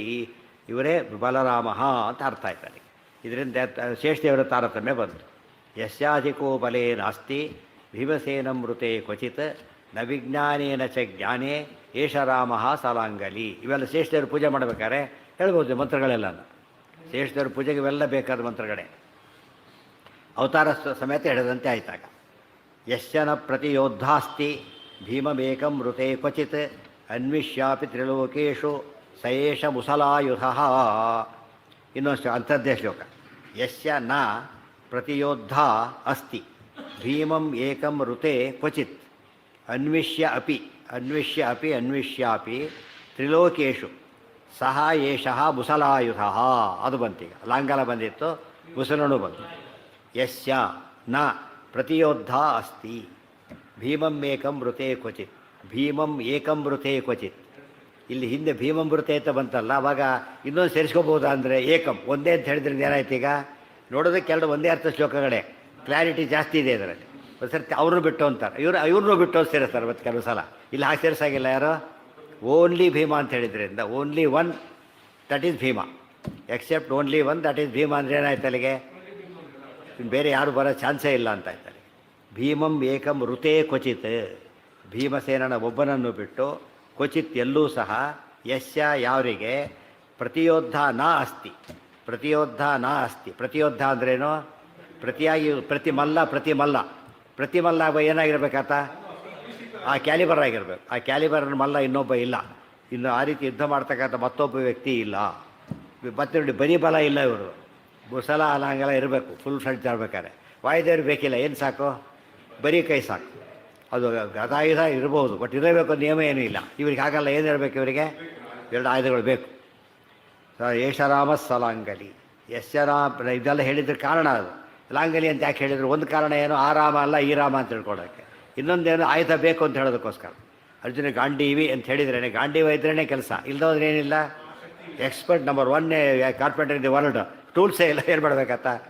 ಟೂಲ್ಸ್ ಮಾಡಿ ಏನು ಮಾಡೋಕ್ಕೆ ಬರಲ್ಲ. ಟೂಲ್ಸ್ ಅಂತೇಳಿ ಟೂಲ್ಸ್ ಎಲ್ಲ ಮಾಡಲಿ ಅಂತ ಹೇಳ್ತಾರೆ. ಆದರೆ ಟೂಲ್ಸ್ ಇಲ್ದನೂ ಮಾಡ್ಬೋದು ಅವ್ರು ಯಾರು ಅಂತ ಕೇಳಿದ್ರೆ ಆಯುಧರು. ಅವ್ರಿಗೆ ಟೂಲ್ಸ್ ಯಾವ ಟೂಲು ಬೇಕಿಲ್ಲ ಅವರಿಗೆ. ಜನ್ಮಾದಿ ವ್ಯಾಧ್ಯುಪಾದಿ ಏನು ಪರಿಹಾರ ಮಾಡಬೇಕಾದ್ರೂ ಕೂಡ ಅನುಗ್ರಹ ಮಾತ್ರ ಸಾಕು, ಅಷ್ಟು ಶಕ್ತಿ ಇದೆ. ಅದು ಲಕ್ಷ್ಮಣ ವಿಷಯ ಬರಲಿಲ್ಲ, ಈ ರೂಪದ ಹೇಳ್ತಿದ್ದಾರೆ. ಯಾವುದು? ಮಹಾಭಾರತ ಬಂದಿದ್ದರಿಂದ. ಅಲ್ಲಲ್ಲ ಬಂದೆ, ಮಹಾಭಾರತ ಬಂದಿದ್ದರಿಂದ ಬರೀ ಶ್ರೇಷ್ಠದೇವರು ಬಲರಾಮನ ಬಗ್ಗೆ ಹೇಳಿದರು. ಒಟ್ಟು ತಗೋಬೇಕಾದ್ರೆ ಏನು ಮಾಡಬೇಕಾಗ? ಲಕ್ಷ್ಮಣ ಅಂಡರ್ಸ್ಟುಡ್. ಆಗ ಇಲ್ಲೇನೇನು ಹೇಳಿರ್ತಾರೆ ಲಕ್ಷ್ಮಣ ಅಂಡರ್ಸ್ಟುಡ್. ಆಗೇನು ಹೇಳಬೇಕಾಗ? ಆ ಪ್ರಸಂಗ ಬಂದಿಲ್ಲ. ಇಲ್ಲಿ ಬರ್ಬೇಕಾದ್ರೆ ಏನು ಮಾಡ್ತಿದ್ರು? ರಾಮ ವಿಶೇಷ, ಇನ್ನೊಂದು ವಿಶೇಷ. ಲಕ್ಷ್ಮಣ ಬರೀ ಧನುರ್ಧಾರಿ ಅಂದ್ಬಿಟ್ರೆ ಏನಾಗ್ತಿತ್ತು? ಲಕ್ಷ್ಮಣನ ಆಗಿಬಿಡ್ತಾ ಇದ್ದ. ಅಲ್ಲ ಅಂತ ಹೇಳೋದಕ್ಕೆ ಏನು ಮಾಡ್ತಾರೆ? ರಾಮಾನುಜ ಪದ ಉಪಯೋಗಿಸ್ತಾರೆ. ಇಲ್ಲದವ್ರು ಉಪಯೋಗಿಸ್ತಾ ಇದ್ರು. ಅದೇ ಕನ್ಫ್ಯೂಷನ್ ಆಗ್ತಾಯಿತ್ತು. ಇಲ್ಲ, ಪ್ರಶ್ನೆ ಇಲ್ಲ. ಭೀಮಂ ಇಲ್ಲಿ ತಗೋತಿರೋದು ಬರೀ ಮಹಾಭಾರತದ ವಿಷಯ ಆದ್ದರಿಂದ ಆ ರಾಮದೇವ ಲಕ್ಷ್ಮಣ ಇಬ್ಬರು ಕೂಡ ಇಲ್ಲಿ ಪ್ರಸಕ್ತ ಅಲ್ಲ. ಹಿಂದೆ ಹೇಳಿಬಿಟ್ರಾಗಲೇ ಅದನ್ನು. ಹಿಂದೆ ಆರಂಭದಲ್ಲಿ ಹೇಳಬೇಕಾದ್ರೆ, ತಾರತಮ್ಯದಲ್ಲಿ ಹೇಳಬೇಕಾದ್ರೆ ಅವತಾರಗಳು ಯಾವ್ಯಾವುದು? ನರ, ಶೇಷ, ಲಕ್ಷ್ಮಣ, ಇವೆಲ್ಲ ಕೂಡ. ಈಗ ಬಲರಾಮ ಎಲ್ಲ ಅವತಾರ ಮೊದಲು ಹೇಳಿಬಿಟ್ಟಿದ್ದಾರೆ ಈಗಾಗಲೇ. ಆದ್ದರಿಂದ ಅದು ಹೇಳೋ ಪ್ರಸಂಗ ಬರಲಿಲ್ಲ. ಹೋಗಲಿ, ಎಲ್ಲಿ ಕ್ವಚಿತ್ ಅಂತ ಅಲ್ಲಿ ಹೇಳಿದರು. ಹಿಂದೆ ಕ್ವಚಿತ್ ಎಲ್ಲೂ ಇಲ್ಲ ಅಂತ ಹೇಳಿಬಿಟ್ಟಿದ್ರು. ಎಲ್ಲೂ ಇಲ್ಲ ಅಂದರೆ ಏನರ್ಥ? ಅನ್ವಿಷ್ಯಾಪಿ ತ್ರಿಲೋಕೇಶು, ಎಕ್ಸ್ಪೆನ್ಷನ್. ಅದಕ್ಕೆ 3 ಲೋಕಗಳಲ್ಲಿ ಹುಡುಕಿದ್ರು ಕೂಡ ಎಲ್ಲೋ ಇಷ್ಟರಲ್ಲಿ ಹುಡುಕಿ ಹೀಗೆ ನೋಡಿದ್ರು ಆಗಲ್ಲ. ಎಲ್ಲಿ ಹುಡುಕಬೇಕು? 3 ಲೋಕದಲ್ಲಿ ಹುಡುಕಿದ್ರು ಕೂಡ ಇಲ್ಲ. ಅನ್ವಿಷ್ಯಾಪಿ, ಬರೀ ನೋಡಿ ಅಲ್ಲ, ಅನ್ವಿಷ್ಯಾಪಿ ಲಕ್ಷ್ಮೀಕಾಂತ ಸಮಂತತೋಪಿ ಕಲಯನ್ ಅದ್ದಾಗಿ ಹುಡುಕಿ, ಚೆನ್ನಾಗಿ ಹುಡುಕಿ ನೋಡಿದರೂ ಕೂಡ ಇಲ್ಲ. ರಫ ನೋಡೋದು ಬೇರೆ. ಈಗ ಇನ್ಮೈ ಒಪಿನಿಯನ್ ಇಸ್ ಓಕೆ ನೋಡೋದಕ್ಕೆ ಅಷ್ಟೇ. ಆ ಟೆಸ್ಟ್ ಮಾಡಿದ ಏನಾಯಿತು? ಭಯಂಕರ ರೋಗ ಇತ್ತು. ನೋಡೋದಕ್ಕೆ ನಾರ್ಮಲ್ ಕಂಡ. ಇಲ್ಲಿ ಹಾಗಲ್ಲ. ಅನ್ವಿಷ್ಯಾಪಿ, ಎಷ್ಟು ಹುಡುಕಿದ್ರು ಕೂಡ ಏನಿಲ್ಲ. ಭೀಮನ ಹೊರತು ಬೇರೆ ಇದಕ್ಕೆ ಸಮನಾದ ಮತ್ತೊಬ್ಬ ವ್ಯಕ್ತಿಗಳಿಗೆ ಸಾಧ್ಯ ಇಲ್ಲ ಅಂತ ಹೇಳಿದ್ರಿಂದ ಗರುಡಶೇಷ ರುದ್ರದೇವರು ಅವ್ರನ್ನ ಹೇಳಿಲ್ಲ, ಬಿಟ್ಟರು ಅಂತ ಹೇಳಬಾರ್ದಾಗ. ಈಕ್ವಲ್ ಆದ್ದರಿಂದ 3 ಜನ ಸಮಾನರಾದ್ದರಿಂದ ಆ ಒಂದು ಕೆಟಗರಿ ಬಿಟ್ಟು ಅಂತ. ಆ ಕಕ್ಷ ಅಂದ್ರೇನು? ಕೆಟಗರಿ. ಆ ಕೆಟಗರಿ ಬಿಟ್ಟು ಇನ್ಯಾರು ಬೇರೆಯವರಿಲ್ಲ. ಅನ್ವಿಷ್ಯಾಪಿ ತ್ರಿಲೋಕೇಶು ಸಯೇಷ ಮುಸಲಾಯುಧ. ಸಯೇಷ ಮುಸಲಾಯುಧ. ಅದಕ್ಕೆ ಯಾರವರು ಅಂತ ಕೇಳಿದರೆ ಮುಸಲಾಯುಧನಾದಂಥ ಏಷ, ಈ ಬಲರಾಮ. ಅಲ್ಲಿ ಲಾಂಗಲ, ಹಲ ಎರಡೂ ಕೂಡ ಅವರು ವಿಶೇಷ ಆಯುಧಗಳಾದ್ದರಿಂದ ಒಂದರಲ್ಲಿ ಅದನ್ನು ಇನ್ನೊಂದು ಹೇಳಿದರು. ಒನಕೆ, ಮುಸಲ ಅಂದರೆ ಒನಕೆ, ಲಾಂಗಲ ಅಂದರೆ ಹಲ, ಎರಡೂ ಇದೆ ಅವರಿಗೆ. ಒಂದು ಕೈ ಮುಸಲ, ಒಂದು ಕೈಯಲ್ಲಿ ಹಲ. ಆದ್ದರಿಂದ ಎರಡೂ ಹೇಳಿದೆ. ಶಂಖಚಕ್ರ ಇತ್ಯಾದಿ ಹೇಗೆ ದೇವ್ರಿಗೆ ಹೇಳ್ತೇವೋ ಹಾಗೆ ಎರಡೂ ಇದೆ. ಎರಡರಲ್ಲಿ ಒಂದಿದ್ರೂ ಸಾಕು. ಎರಡು ಎತ್ಕೊಂಡ್ಬಂದ್ರೆ ಫುಲ್ ಇದು. ಭೀಮ್ನ ಯುದ್ಧಕ್ಕೆ ಅಂತ ಹೊರಟಾಗ ಕೊನೆಗೆ ಅದು ಸ್ಪಷ್ಟ ಹೇಳ್ತಾರೆ. ಕ್ರೋಧ ಮುಸಲಾಯುಧ ತೊಗೊಂಡೇ ಬರ್ತಾರೆ ಎರಡನ್ನು. ವ್ಯೂಸೇನ ಆ ವ್ಯೂಸೇನ ಕೈಲಿ ಏನೂ ಇಲ್ಲ. ಆಗ ಹೊಡೆದಾಗಿದೆ ಗದೆಯಿಂದ. ಏನು ಕೇರೆ ಹಾಗೆ ನಿಂತು ಬಿಡ್ತಾರೆ. ಕೃಷ್ಣ ಮುಂದೆ ಅವ್ರನ್ನ ಹಿಂದೆ ಕರ್ಕೊಂಡು ಹೋಗ್ತಾರೆ. ಪ್ರತಿಯೋದ್ಧ ಇಲ್ಲ ಅಂತ ಕನ್ಫರ್ಮ್ ಮಾಡ್ತಾನೆ ಅದರಿಂದ. ಅದಾಯ್ತು. ಈಗ ತಥಾ ಯುಧಿಷ್ಠಿರೇಣೈವ ಭೀಮಾಯ ಸಮುದೀರಿತಂ. ತಥಾ ಯುಧಿಷ್ಠಿರೇಣೈವ ಭೀಮಾಯ ಸಮುದೀರಿತಂ. ಇನ್ನೊಂದು ವಾಕ್ಯ ಇದೆ, ತಥಾ ಅದೇ ರೀತಿಯೇ ಯುಧಿಷ್ಠಿರೇಣ ಏವ. ಹಿಂದಿನ ಎರಡು ಕೂಡ ಭಾರತ ವಾಕ್ಯಗಳೇ, ಅವೆರಡು ಬ್ರಹ್ಮಾಂಡ ಪುರಾಣದ್ದು. ತಥಾ ಅಂತ ಹೇಳಿದರೆ ಇದು ಮಹಾಭಾರತದ್ದೇ. ಯುಧಿಷ್ಠಿರ ಎಣ ಏವ ಭೀಮಾಯ, ಧರ್ಮರಾಜನಿಂದ ಭೀಮಾಯ. ಯಾತಕ್ಕೆ ಯುಧಿಷ್ಠಿರೇಣೈವ ಅಂತ ಯಾಕೆ ಹೇಳಬೇಕಾಗಿತ್ತು? ಯುಧಿಷ್ಠಿರ ಹೇಳೋದು ಸಾಕಾಗ್ತಿತ್ತು. ಯಾಕೆ ಯುಧಿಷ್ಠಿರೇಣೈವ ಅಂತ ಯಾತಕ್ಕೆ ಹೇಳಿದರು ಅಂದರೆ ನಿನ್ನೆ ಬಂದಿತ್ತು. ತಥಾ ಯುಧಿಷ್ಠಿರೇಣಾಪಿ ಭೀಮಂ ಪ್ರತಿ ಸಮೀರಿತಂ. ಧರ್ಮ ಅರ್ಥ ಕಾಮ ಎಲ್ಲ ನಿನ್ನಲ್ಲಿದೆ ಅಂತ ಹೇಳಿ ನಿನ್ನ ಕೋಟ್ ಮಾಡಿದರು. ಅದಕ್ಕೆ ಅದೇ ಯುಧಿಷ್ಠಿರನಿಂದಲೇ ಇನ್ನೊಂದು ಮಾತು ಹೇಳಲ್ಪಟ್ಟಿದೆ ಭೀಮನ ವಿಷಯದಲ್ಲಿ ಅಂತ ಹೇಳ್ತಾ ಈ ಮಾತು ಬಂದಿದೆ. ತಥಾ ಯುಧಿಷ್ಠಿರೇಣೈವ ಭೀಮಾಯ ಸಮುದೀರಿತಂ. ಅಲ್ಲಿ ಹೇಳಿದ್ದು ಭೀಮಂ ಪ್ರತಿ, ಇಲ್ಲೂ ಕೂಡ ಭೀಮನಿಗೆ ಹೇಳಿದ್ದು. ಧರ್ಮರಾಜ ಭೀಮನಿಗೆ ಹೇಳಿದ ಒಂದು ವಾಕ್ಯ ನಿನ್ನೆ ಬಂದಿದೆ 161 ಇದರಲ್ಲಿ. ಈಗ ಇನ್ನೊಂದು ಹೇಳ್ತಾ ಇದ್ದ 274. ತತ್ ಭೀಮಾಯ ಸಮುದೀರಿತಂ ಅನುಜ್ಞಾತೋ ರೋಹಿಣೇಯಾತ್ ತ್ವಯಾ ಚೈವ ಅಪರಾಜಿತಃ ಸರ್ವವಿದ್ಯಾಸು ಬೀಭತ್ಸು ಕೃಷ್ಣೇನ ಚ ಮಹಾತ್ಮನ. ಇದು ಧರ್ಮರಾಜ ಹೇಳಿದ ಮಾತು ಹೇಗಿದೆ ನೋಡಿ. ಅನುಜ್ಞಾತಃ ರೋಹಿಣೇಯಾತ್ ತ್ವಯಾ ಚೈವ ಅಪರಾಜಿತಃ ಸರ್ವವಿದ್ಯಾಸು ಬೀಭತ್ಸು ಕೃಷ್ಣೇನ ಚ ಮಹಾತ್ಮನ. ಭೀಮಸೇನ ತ್ವಯಾ ರೋಹಿಣೇಯಾತ್ ಅನುಜ್ಞಾತಃ ಯಾರು ಅಂದರೆ ಬೀಭತ್ಸು. ಬೀಭತ್ಸು ಒಬ್ಬದು ಯಾರು? ಅರ್ಜುನ. 10 ಹೆಸರುಗಳಲ್ಲಿ ಬೀಭತ್ಸು ಅಂತ ಒಂದು ಹೆಸರು. ಬೀಭತ್ಸು ಅರ್ಜುನನು ಅನುಜ್ಞಾತಃ ಅನುಮತಿ ಪಡೆದವನಾಗಿದ್ದಾನೆ. ಅನುಮತಿ ತಗೋಬೇಕಾದ್ರೆ ಕೊಡೋನು ದೊಡ್ಡವನು ತೊಗೊಳೋನು ದೊಡ್ಡವನು? ಕೊಡೋನು ದೊಡ್ಡವನು. ಅದಕ್ಕೋಸ್ಕರ ರೋಹಿಣೇಯಾತ್ ಅನುಜ್ಞಾತಃ. ರೋಹಿಣಿಯ ಮಗ ಬಲರಾಮನ ತಾಯಿ ರೋಹಿಣಿ, ಆದ್ದರಿಂದ ರೋಹಿಣೇಯ ಅಂತ. ಕುಂತಿಯ ಮಕ್ಕಳಾದರೆ ಕೌಂತೆಯ, ರಾಧಾ ಮಗ ರಾಧೇಯ ಕರ್ಣ. ಇವರ್ಯಾರೀಗ ರೋಹಿಣೇಯ. ರೋಹಿಣೇಯನಾದ ಬಲರಾಮನಿಂದ ಅನುಜ್ಞಾತಃ ಬೀಭತ್ಸು ಅನುಜ್ಞಾ ಅಂದರೆ ಅವರ ಅಪ್ಪಣೆ ತೊಗೊಂಡು ಬಂದಿದ್ದಾನೆ ಅಂತ ಹೇಳಿದ್ರಿಂದ ಅವರು ದೊಡ್ಡವರು. ತ್ವಯಾ ಚೈವ ನಿನ್ನಿಂದಲೂ ಸಹ. ಸೊ ಅವ್ರ ಮೇಲೆ ಯಾರಿದ್ದಾರೆ ಈಗ? ಫಸ್ಟ್ ಯಾರು? ಫಸ್ಟ್ ಅಂದರೆ ಮೇಲಿಂದ ಅಲ್ಲ, ಈ ಕಡೆಯಿಂದ ಇಮ್ಮಿಡಿಯೇಟ್ ಮೇಲೆ ಯಾರಿದ್ದಾರೆ ಅರ್ಜುನಿಗೆ? ಇಂದ್ರಕಾಮರವರು. ಇಂದ್ರಕಾಮರ ಮೇಲೆ ಇರೋದು ಯಾರು? ಗಂಡಸರಲ್ಲಿ ಗರುಡಶೇಷ ರುದ್ರರೇ. ಆದ್ದರಿಂದಾಗಿಯೇ ಅವರಾಜು. ಆಮೇಲೆ ನಿನ್ನಿಂದ ತ್ವಯಾ ಚೈವ ಅಪರಾಜಿತಃ. ಕೆಲವುದಕ್ಕೆಲ್ಲ ಮೇಲವ್ರ ಪರ್ಮಿಷನ್ ತೊಗೊಳ್ಳಲ್ಲ. ಯಾರು ತೊಗೊಂಡ್ಬಿಡ್ತಾರೆ? ಡೈರೆಕ್ಟ್ ಸುಪೀರಿಯರ್ ಸಾಕು. ರಜೆ ಗಿಜೆ ಹಾಕ್ಬೇಕಾದ್ರೆ ಅವ್ರ ಹತ್ರ ಹೋಗೋದಿಲ್ಲ. ಕೆಲವು ರಜೆ ಹಾಕ್ಬೇಕಾದ್ರೆ ಹೋಗಬೇಕಾಗುತ್ತೆ. ಸಿ ಎಲ್ ಗಿಲ್ ಯಾರು ಹಾಕ್ಬೇಕಾಗಿಲ್ಲ, ಇಲ್ಲೇ ಸ್ಯಾಂಕ್ಷನ್ ಮಾಡಿಬಿಡ್ತಾರೆ ಕೆಲವು ವಿಷಯಗಳಲ್ಲಿ. ಕೆಲವು ಮಾತ್ರ ಮೇಲೆ ಹೋಗ್ಬೇಕು. ಆದ್ದರಿಂದ ಭೀಮಸೇನ ಮೊದಲು ಯಾರನ್ನ ಹೇಳಿದ್ರು, ಈಗ ಡೈರೆಕ್ಟ್ ಹೇಳಿಬಿಟ್ರು ಬಲರಾಮನ ಅಪ್ಪಣೆ ಅಂತ ಹೇಳಿಬಿಟ್ರು. ಎರಡನೇದು ಯಾವುದು? ತ್ವಯಾ ಚೈವ. ನೆಕ್ಸ್ಟ್ ಯಾರಿಂದ ಈಗ?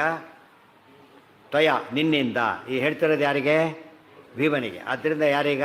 ಭೀಮ ಅಂದರೆ ರೋಹಿಣಿ ಪುತ್ರನಾದ ಬಲರಾಮನಿಂದ ಹಾಗೂ ಚ ಹಾಗೂ ಏವ ಮತ್ತು ಹಾಗೆಯೇ ತ್ವಯಾ ಚೈವ ನಿನ್ನಿಂದನೂ ಕೂಡ ಅರ್ಜುನ ಏನಾಗಿದ್ದಾನೆ? ಅಪರಾಜಿತಃ ಸೋಲಿಲ್ಲದವನಾಗಿದ್ದಾನೆ.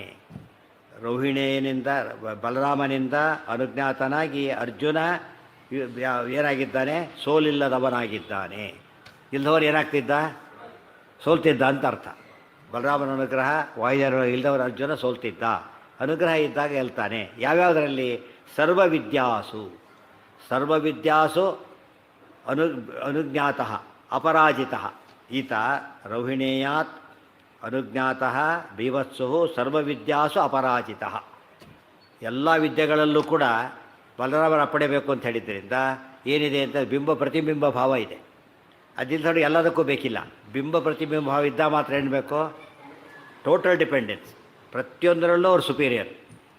ಗೊತ್ತಾಯ್ತು? ಪ್ರತಿಯೊಂದರಲ್ಲೂ ಕೂಡ ಅದಿಲ್ಲದೆ ಹೋದಾಗ ಬರೀ ಜಸ್ಟ್ ಗ್ರೇಟ್ ಆದರೆ ಇಲ್ಲ. ಅವೆಲ್ಲ ಬಿಂಬ ಪ್ರತಿಭಾವ ಇಲ್ಲದೆ ಹೋಗಿಬಿಟ್ರೆ ಅಷ್ಟು ಡಿಪೆಂಡೆನ್ಸ್ ಇರೋದಿಲ್ಲ. ಇವರು ಫುಲ್ ಡಿಪೆಂಡೆನ್ಸ್ ಇದೆ. ಅದೆಲ್ಲ ಹಿಂದೆ ಬಂದಿದೆ. ಆಭಾಸಕೋಶ್ಚ ಪವನಃ ಪವನಸ್ಯ ಶೇಷಃ ಶೇಷಾತ್ಮಕೋ ಗರುಡ ಏವಚ ರುದ್ರ ಕಾಮ ಎಲ್ಲ ಹೇಳ್ಬಿಟ್ಟಿದ್ದಾರೆ ಈಗಾಗಲೇ. ನೆನಪಿಡ್ಬೇಕಾದ್ರೆ ಮರಿಬಾರ್ದು. ಆಧೀನ್ಯ 2 ವಿಧ. ಒಂದು ಆಧೀನ್ಯ ಸುಪೀರಿಯರ್ ಆಗಿದ್ದಕ್ಕೆ, ಇನ್ನೊಂದು ಆಧೀನ್ಯ ಎಲ್ಲದರಲ್ಲೂ ಸುಪೀರಿಯರ್ ಆಗಿದ್ದಕ್ಕೆ. ಪ್ರಿನ್ಸಿಪಾಲ್ ಇದ್ದಾನೆ, ಅವ್ರ ಸಬ್ಜೆಕ್ಟ್ ಬೇರೆ. ಇವನು ಯಾರೋ ಶಿಷ್ಯ ಇದ್ದಾನೆ, ಲೆಕ್ಚರ್ ಇದ್ದಾನೆ, ಪ್ರೊಫೆಸರ್ ಇದ್ದಾನೆ, ಆತಂದು ಸಬ್ಜೆಕ್ಟ್ ಬೇರೆ. ಆಗೇನಾಯಿತು? ಹೆಡ್ ಆಫ್ ದಿ ಡಿಪಾರ್ಟ್ಮೆಂಟ್ ಯಾರಿಗೆ ದೊಡ್ಡವರು? ಪ್ರಿನ್ಸಿಪಾಲೇ ದೊಡ್ಡವರು. ಅವ್ರು ಸಾರ್ ಅಂತ ಮಾತಾಡಿಸ್ಬೇಕು. ಈತ ನಿಮ್ಗೆ ಕರಿಬೇಕಾಗಿಲ್ಲ, ಆಯ್ತು ಕರಿಬೇಕು. ಆದರೆ ಸಬ್ಜೆಕ್ಟು ಅದೇ ಆಗಿಬಿಟ್ಟ, ಇನ್ನೂ ಜಾಸ್ತಿ ಆಯ್ತು ಕಂಟ್ರೋಲ್ ಆಗ. ಬರೀ ಪಾಠ ಮಾಡ್ತೀವಿ ಅಷ್ಟೇ ಕೇಳ್ತಾರೆ ಅಷ್ಟೇ. ಏನು ಡೀಟೇಲ್ಸ್ ಎಲ್ಲ ಕೇಳ್ತಾರೆ ಕೇಳಿದರೆ. ಯಾಕೆ ಡೀಟೇಲ್ಸ್ ಅಲ್ಲಿ ಗೊತ್ತಾಗಲ್ಲ. ಸಬ್ಜೆಕ್ಟ್ ಬೇರೆ ಆದ್ದರಿಂದ ಅದೆಲ್ಲ ಕೇಳೋದಿಲ್ಲ. ಎಷ್ಟು ಪರ್ಸೆಂಟ್ ಆಗಿದೆ ಸಬ್ಜೆಕ್ಟ್ ಆ ಥರ ಕೇಳಿಬಿಡ್ತಾರೆ ಅಷ್ಟೇ. ಅವನೇ ಆದಾಗ ಎಷ್ಟಾಯಿತು, ಈ ಪರ್ಟಿಕ್ಯುಲರ್ ಚಾಪ್ಟರ್ ಆಯಿತಾ ಅಂತ ಕೇಳ್ತಾರೆ. ಅದಕ್ಕೆ ಅದೆಲ್ಲ ಗೊತ್ತಿದೆ ಅದನ್ನು. ಅದಕ್ಕೆ ಕನ್ಸರ್ನ್ಡ್ ಸಬ್ಜೆಕ್ಟ್ನಲ್ಲಿರೋ ಮೇಲಾಗಿದ್ದರೆ ಸ್ವಲ್ಪ ಹೆಚ್ಚು ಒಬಿಡಿಯೆಂಟ್ ಆಗಿರ್ತಾರೆ. ಅದಕ್ಕೆ ಎಲ್ಲ ಗೊತ್ತಿರುತ್ತೆ ಅಂತ ಹೇಳ್ಬಿಟ್ಟು. ಇಲ್ಲದೆ ಹೋದರೆ ಸ್ವಲ್ಪ ಆಟ ಆಡಿಸ್ತಾರೆ ಸ್ವಲ್ಪ ಸಲ, ಏನೋ ಬೇರೆ ಏನೋ ಕೆಲಸ ಹಾಡಿಸ್ತಾರೆ, ಇಲ್ಲಿ ಮಾಡಕ್ಕೆ ಬರಲ್ಲ ಹಾಗೆಲ್ಲ ಕೂಡ. ಆ ದೃಷ್ಟಿಯಲ್ಲಿ ತುಂಬ ಇಂಪಾರ್ಟೆಂಟ್. ಸರ್ವವಿದ್ಯಾಸು ಬೀಭತ್ಸು ರೌಹಿಣೇಯಾತ್ ಅನುಜ್ಞಾತಃ ಅಪರಾಜಿತಃ. ಆಮೇಲೆ ತ್ವಯ ಅನುಜ್ಞಾತಃ ಅಪರಾಜಿತಃ, ನಿನ್ನ ಅಪ್ಪಣೆ ಇರೋದರಿಂದ ಅಪರಾಜಿತ. ಇಬ್ಬರ ಅಪ್ಪಣೆನೂ ಬೇಕಾಯ್ತು ಈಗ. ಇಮ್ಮಿಡಿಯೇಟಾಗಿ ಮೇಲೆ ಬಲರಾಮ ದೇವರು, ಅವ್ರ ಮೇಲೆ ವಾಯುದೇವರು, ಅಷ್ಟಾಯಿತು. ಹಾಗೆ ದೇವರೇ ಬಿಟ್ಟುಬಿಟ್ರೆ ಕೃಷ್ಣೇನ ಚ ನೋಡಿ ತಾರತಮ್ಯ ಹೇಗಿದೆ. ಮೊದಲು ನೀವು, ಆಮೇಲೆ ಅವ್ರ ಮೇಲಿರೋ ಇವರು, ಆಮೇಲೆ ಸರ್ವೋತ್ತಮನಾದ ನಾರಾಯಣ. ಮೂರು ಜನ ಅಪ್ಪಣೆ ಇಲ್ಲದೆ ಹೊರ ಏನಾಗಲ್ಲ. ಇದು ನಮಗೇನು ಅರ್ಥ ಆಯಿತು ಗೊತ್ತಾಯ್ತದ್ರಿಂದ ನಮಗೆಲ್ಲ ಅನುಸಂಧಾನ ಗೊತ್ತಿರಬೇಕೀಗ. ನಾವೇನು ಹೇಳ್ತೀವಿ ಎಲ್ಲ ಹೇಳಕ್ಕೆ ಹೋಗೋದಿಲ್ಲ. ಗುರುಗಳದೇ ಅಂತ ಹೇಳುತ್ತೆ, ಅಷ್ಟು ಸಾಲದು ಏನಿರ್ಬೇಕು ಅದರಲ್ಲಿ ಐಡಿಯಾ ಎಲ್ಲ ಹೇಳ್ತವ್ರು. ಬರೀ ಅದೇ ಉಪನ್ಯಾಸ ಆಗ್ಬಿಡುತ್ತೆ. ಮಂಗಳಾಚರಣೆ ಮಾಡ್ತಾ ಕುತ್ಕೊಂಡ್ಬಿಟ್ರೆ ಕೆಲವರು ಹಾಗೆ ಮಾಡಿದ್ರು ಪಾಪ. ಇಡೀ ಚರ್ಮಶ್ಲೋಕ ಹೇಳ್ತಾ ಕೂತ್ಕೊಂಡ್ಬಿಟ್ರೆ ಹೇಳಿದ್ದು ಕೊಟ್ಟಿರೋದ 20 ನಿಮಿಷ 15 ನಿಮಿಷ ಚರ್ಮಶ್ಲೋಕ ಹೇಳ್ತಾ ಕೂತ್ಬಿಟ್ಟಿದ್ದಾರೆ. ಏನು ಮಾಡಬೇಕಾದ್ರೆ ಅದ್ರ ಕಾಮನ್ ಸೆನ್ಸ್ ಇಲ್ಲ ಅಂತ ಆಗುತ್ತೆ. ಏನು ಮಾಡಬೇಕಾಗ ಗುರುಗಳು ಎಲ್ಲರೂ ಬಂದು ಕೆಲವು ಸರ್ತಿ ಡೀಟೇಲಾಗಿ ಹೇಳಬೇಕಾಗುತ್ತೆ. ನಾವೆಲ್ಲ ಕೂಡ ಹೋಗ್ತೀವಿ, ಈಗ ದೇವರು ನೋಡ್ತೀವಿ ಅಂತ ತಿಳ್ಕೊಂಬೋಣ, ರಾಯರು ನೋಡ್ತೀವಿ, ವೃಂದಾವನ ನೋಡ್ತೀವಿ. ತಕ್ಷಣ ಏನು ಮಾಡಬೇಕಾಗ ವೃಂದಾವನ ನಮಸ್ಕಾರ ಅಂದರೆ ಓಪ್ಲೆಸ್. ಅದು ಯಾಕೆ ಜಡ ಪದಾರ್ಥ ಇಲ್ಲೇ ಇಲ್ಲ. ನ ಪ್ರತೀಕೇನ ಹೀಸ ವೃಂದಾವನದೊಳಗಿರತಕ್ಕಂತಹ ಆಗಬೇಕೀಗ. ಫಸ್ಟ್ ಒಂದು ಚೇಂಜ್ ಆಯ್ತು ಈಗ.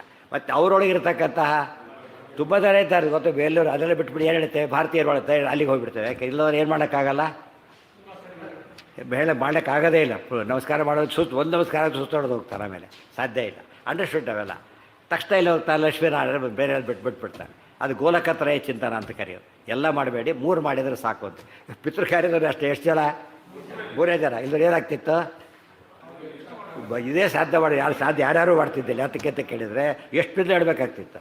ಬರೀ ಬಹಳ ಐದು ಪಿಂಡಕ್ಕೆ ಸುಸ್ತೊಡೆದು ಹೋಗ್ತಾರೆ. ಇನ್ನು ಅದಿಟ್ಟಿದ್ರೆ ವಂಶವೃಕ್ಷ ಅಲ್ಲಿವರೆಗೂ ದೇವರವರೆಗೂ ಹೋಗ್ಬೇಕು, ಕೊನೆಗೆ ಆಗೋದಿಲ್ಲ. ಅದಕ್ಕೆ 3 ಮಾಡಿಬಿಟ್ಟಿದೆ. ಅದಕ್ಕೊಂದು ನಿಯಮ ಇದೆ, ಕಪಿಂಜಲ ಅಧಿಕರಣ ನ್ಯಾಯ ಅಂತ ಕರೀತಾರೆ. ಅದು ತುಂಬ ಇದ್ದಾಗ ಎಲ್ಲ ಇಂಪಾರ್ಟೆಂಟು ಮಾಡೋಕ್ಕೆ ಸಾಧ್ಯ ಇಲ್ಲ. ಆದರೆ ಬಿಟ್ಟರೆ ಭಾರಿ ತಪ್ಪಾಗತ್ತೆ. ಅಥವಾ ಏನು ತೊಗೋಬೇಕು ಅಂದರೆ 3 ಇರಬೇಕು. ಬಹುವಚನ ಬೇಕಾದ್ರೆ ಎಷ್ಟಿರ್ಬೇಕು, ಸಂಸ್ಕೃತದಲ್ಲಿ ಎಷ್ಟಿರಬೇಕು, ಪ್ಲೂರಲ್. ಆದರೆ 3 ಇದ್ದರೆ ಪ್ಲೂರಲ್ ಸಾಕಷ್ಟೇ. 2 ಇದ್ದರೆ ಆಗಲ್ಲ, ದ್ವಿವಚನ ಆಗಿಬಿಡುತ್ತೆ. ಆದ್ದರಿಂದ 3 ಇರಬೇಕು. 1 ಇದ್ದರೆ ಹೋಪ್ಲೆಸ್ಸು, ಏಕ ದ್ವಿ ತ್ರಿ. ಅದಕ್ಕೆ ಪಿತೃ ಕಾರ್ಯಕ್ಕೆ 3 ಜನ ಏನು ಅಷ್ಟೇ ಅದು.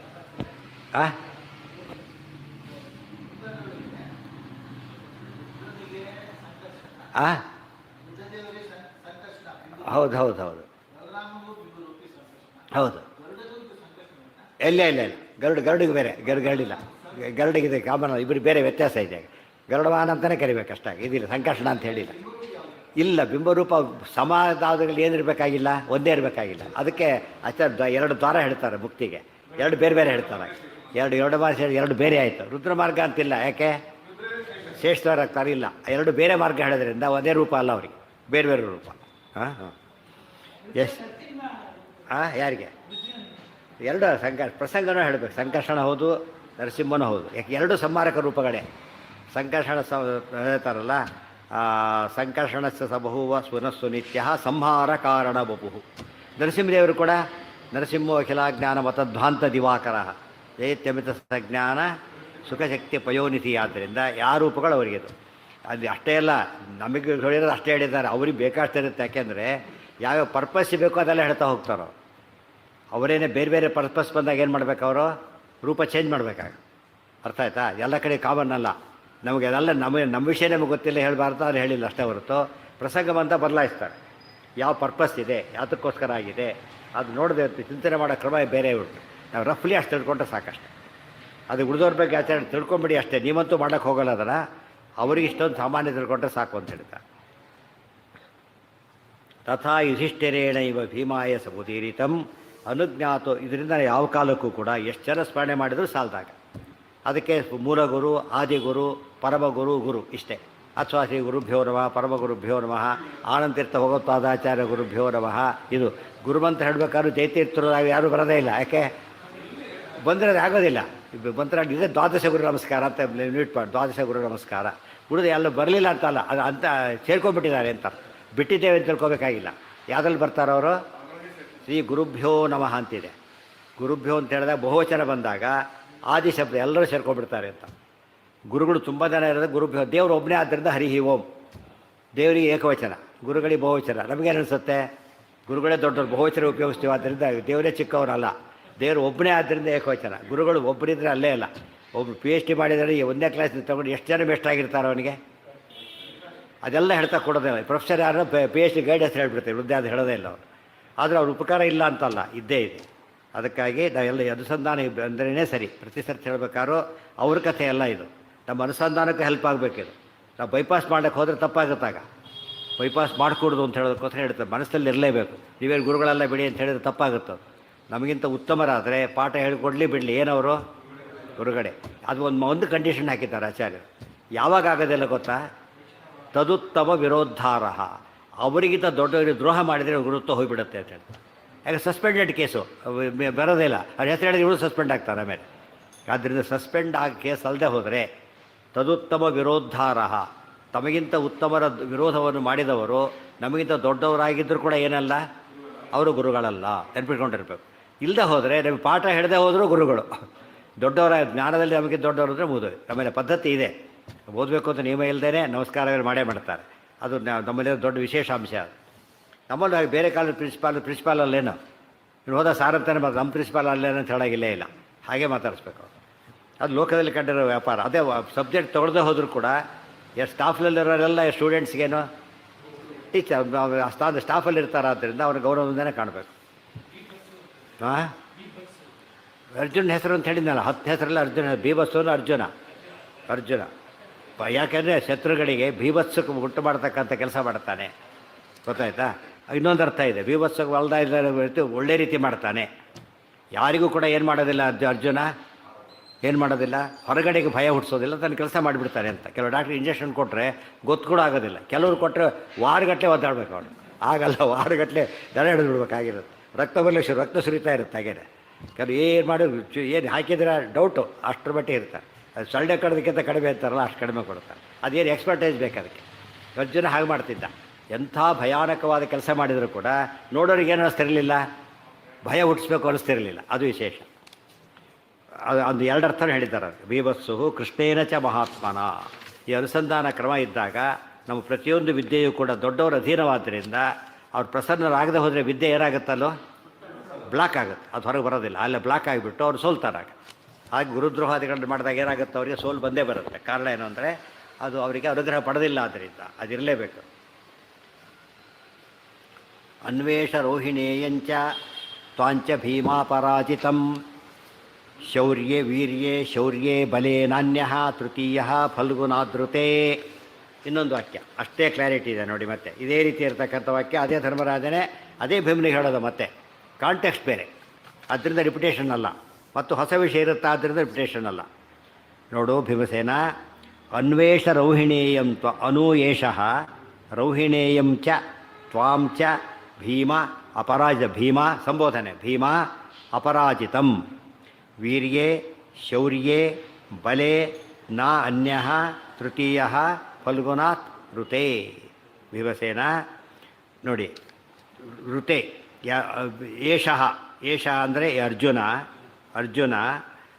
ರೌಹಿಣೇಯಂ ಮನು ಬಲರಾಮನ ಅನಂತರ, ಮತ್ತು ತ್ವಾಂ ಚ ಅಪರಾಜಿತಂ ತ್ವಾಂಚ ಎಂದೂ ಸೋಲಿಲ್ಲದ ನಿನ್ನ ಅನಂತರ. ಮೊದಲು ಬಲರಾಮನಿಗೆ ಅಧೀನ, ಆಮೇಲೆ ನಿನಗಧೀನ. ಯಾವುದರಲ್ಲಿ? ವೀರ್ಯೇ ಶೌರ್ಯೇ ಬಲೆ. ವೀರ್ಯದಲ್ಲಿ ಹಿಂದೆ ಬಂದಿದೆ, ಭೀಮಸೇನ ಸಮೋನಾಸ್ತಿ ಹೇಳಬೇಕೆಲ್ಲ ಹೇಳಿದೆ. ವೀರ್ಯೇ ಶೌರ್ಯೇ ಬಲೆ, ವೀರತನದಲ್ಲಿ, ಶೂರತನದಲ್ಲಿ, ಬಲದಲ್ಲಿ. ಬಲ ಅಂದರೆ 2 ಮತ್ತೆ, ಜ್ಞಾನಬಲ, ಬಾಹುಬಲ.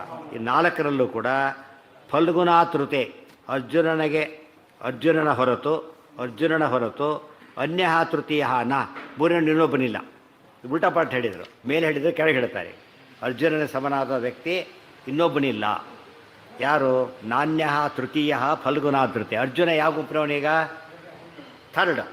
ಫಸ್ಟ್ ಯಾರು? ಭೀಮಸೇನ. ಸೆಕೆಂಡ್ ಯಾರು? ಬಲರಾಮ. ಥರ್ಡ್ ಯಾರು? ಅರ್ಜುನ. ಅನ್ಯ ತೃತೀಯ, ಇನ್ನೊಬ್ಬ ಮೂರನೇವನಿಲ್ಲ. ಮೂರನೇವ್ ನೀನೇ. ಮೂರನೇವನು ಯಾರೀಗ? ಅರ್ಜುನ ಮಾತ್ರನೇ. ಅಲ್ಲೇನು ಹೇಳಿದರು? ಅವರು 3 ಜನದಿಂದ ಅರ್ಜುನ ಅಪರಾಜಿತನಾಗಿದ್ದಾರೆ ಅಂತ ಹೇಳಿದರು. ಈಗ ಹೇಳಬೇಕಾದ್ರೆ 3ನೇ ಪ್ಲೇಸ್ ಅರ್ಜುನದಿಂದ ಇನ್ನೊಬ್ಬರದಿಲ್ಲ ಅಂತ ಹೇಳಿಬಿಟ್ಟು ಕ್ಲಿಯರ್ ಮಾಡಿದರು. ಇಲ್ಲಿ ಕೃಷ್ಣ ಅಂಡರ್ಸ್ಟುಡ್ ಇಲ್ಲಿ. ಯಾಕೆ? ಹಿಂದೆ ಹೇಳಿ ಆಗಿದೆ, ಅದರಿಂದಾಗಿಯೇ ಈ ಅಪರಾಜಿತಂ. ಅಥವಾ ಹೀಗೆ ಹೇಳ್ಬೋದು, ಭೀಮ ರೋಹಿಣೇಯಂ ಅನ್ವೇಷಃ, ಆಮೇಲೆ ನಿನ್ನ ತ್ವಾಂ ಅನ್ವೇಷಃ. ಇನ್ನೊಬ್ಬಿದ್ದಾನೆ ಅಪರಾಜಿತಂ. ಅಪರಾಜಿತ ಯಾರು? ಕೃಷ್ಣ. ಎಲ್ಲಿ ಬಂದಿದೆ?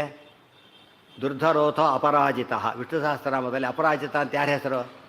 ವಿಷ್ಣುವಿನ ಹೆಸರು. ಆದರೆ ದೇವರ ಹೊರತು 3 ಜನ ಬಂದರೆ ಯಥಾ ಪ್ರಕಾರ. ಮೊದಲನೇ ಅರ್ಥದಲ್ಲಿ ಅಪರಾಜಿತಂ ತ್ವಾಮ್ ಅಂತ ಅರ್ಥ ಭೀಮನಿಗೆ ಅನ್ವಯ, ಇನ್ನೊಂದು ಅರ್ಥದಲ್ಲಿ ಕೃಷ್ಣನಿಗೆ ಅನ್ವಯ. ಅಪರಾಜಿತಂ ಕೃಷ್ಣಂ, ಅಪರಾಜಿತಂ ತ್ವಾಂ, ಆಮೇಲೆ ಅಪರಾಜಿತಂ ರೋಹಿಣೀಯಂ. ಈ 3 ಜನ ಬಿಟ್ಟುಬಿಟ್ರೆ ನೆಕ್ಸ್ಟ್ ಮೇಲಿಂದ ತೊಗೊಂಡ್ರೆ ಕೃಷ್ಣನ ಬಿಟ್ಟಾಗ 3ನೇವನು ನೀನು. ಕೃಷ್ಣ ಒಂದು ಯೂನಿಟ್ ಮಾಡಿಬಿಟ್ರೆ 3ನೇವನು ನೀನು, ಇಲ್ಲದ ಹೋದರೆ 4ನೇವನು. ಕೃಷ್ಣನ ಸೇರಿಸ್ಕೊಂಡ್ಬಿಟ್ಟಾಗ ಏನಾಗ್ತಾನಾಗ 4ನೇನಾಗ್ತಾನೆ.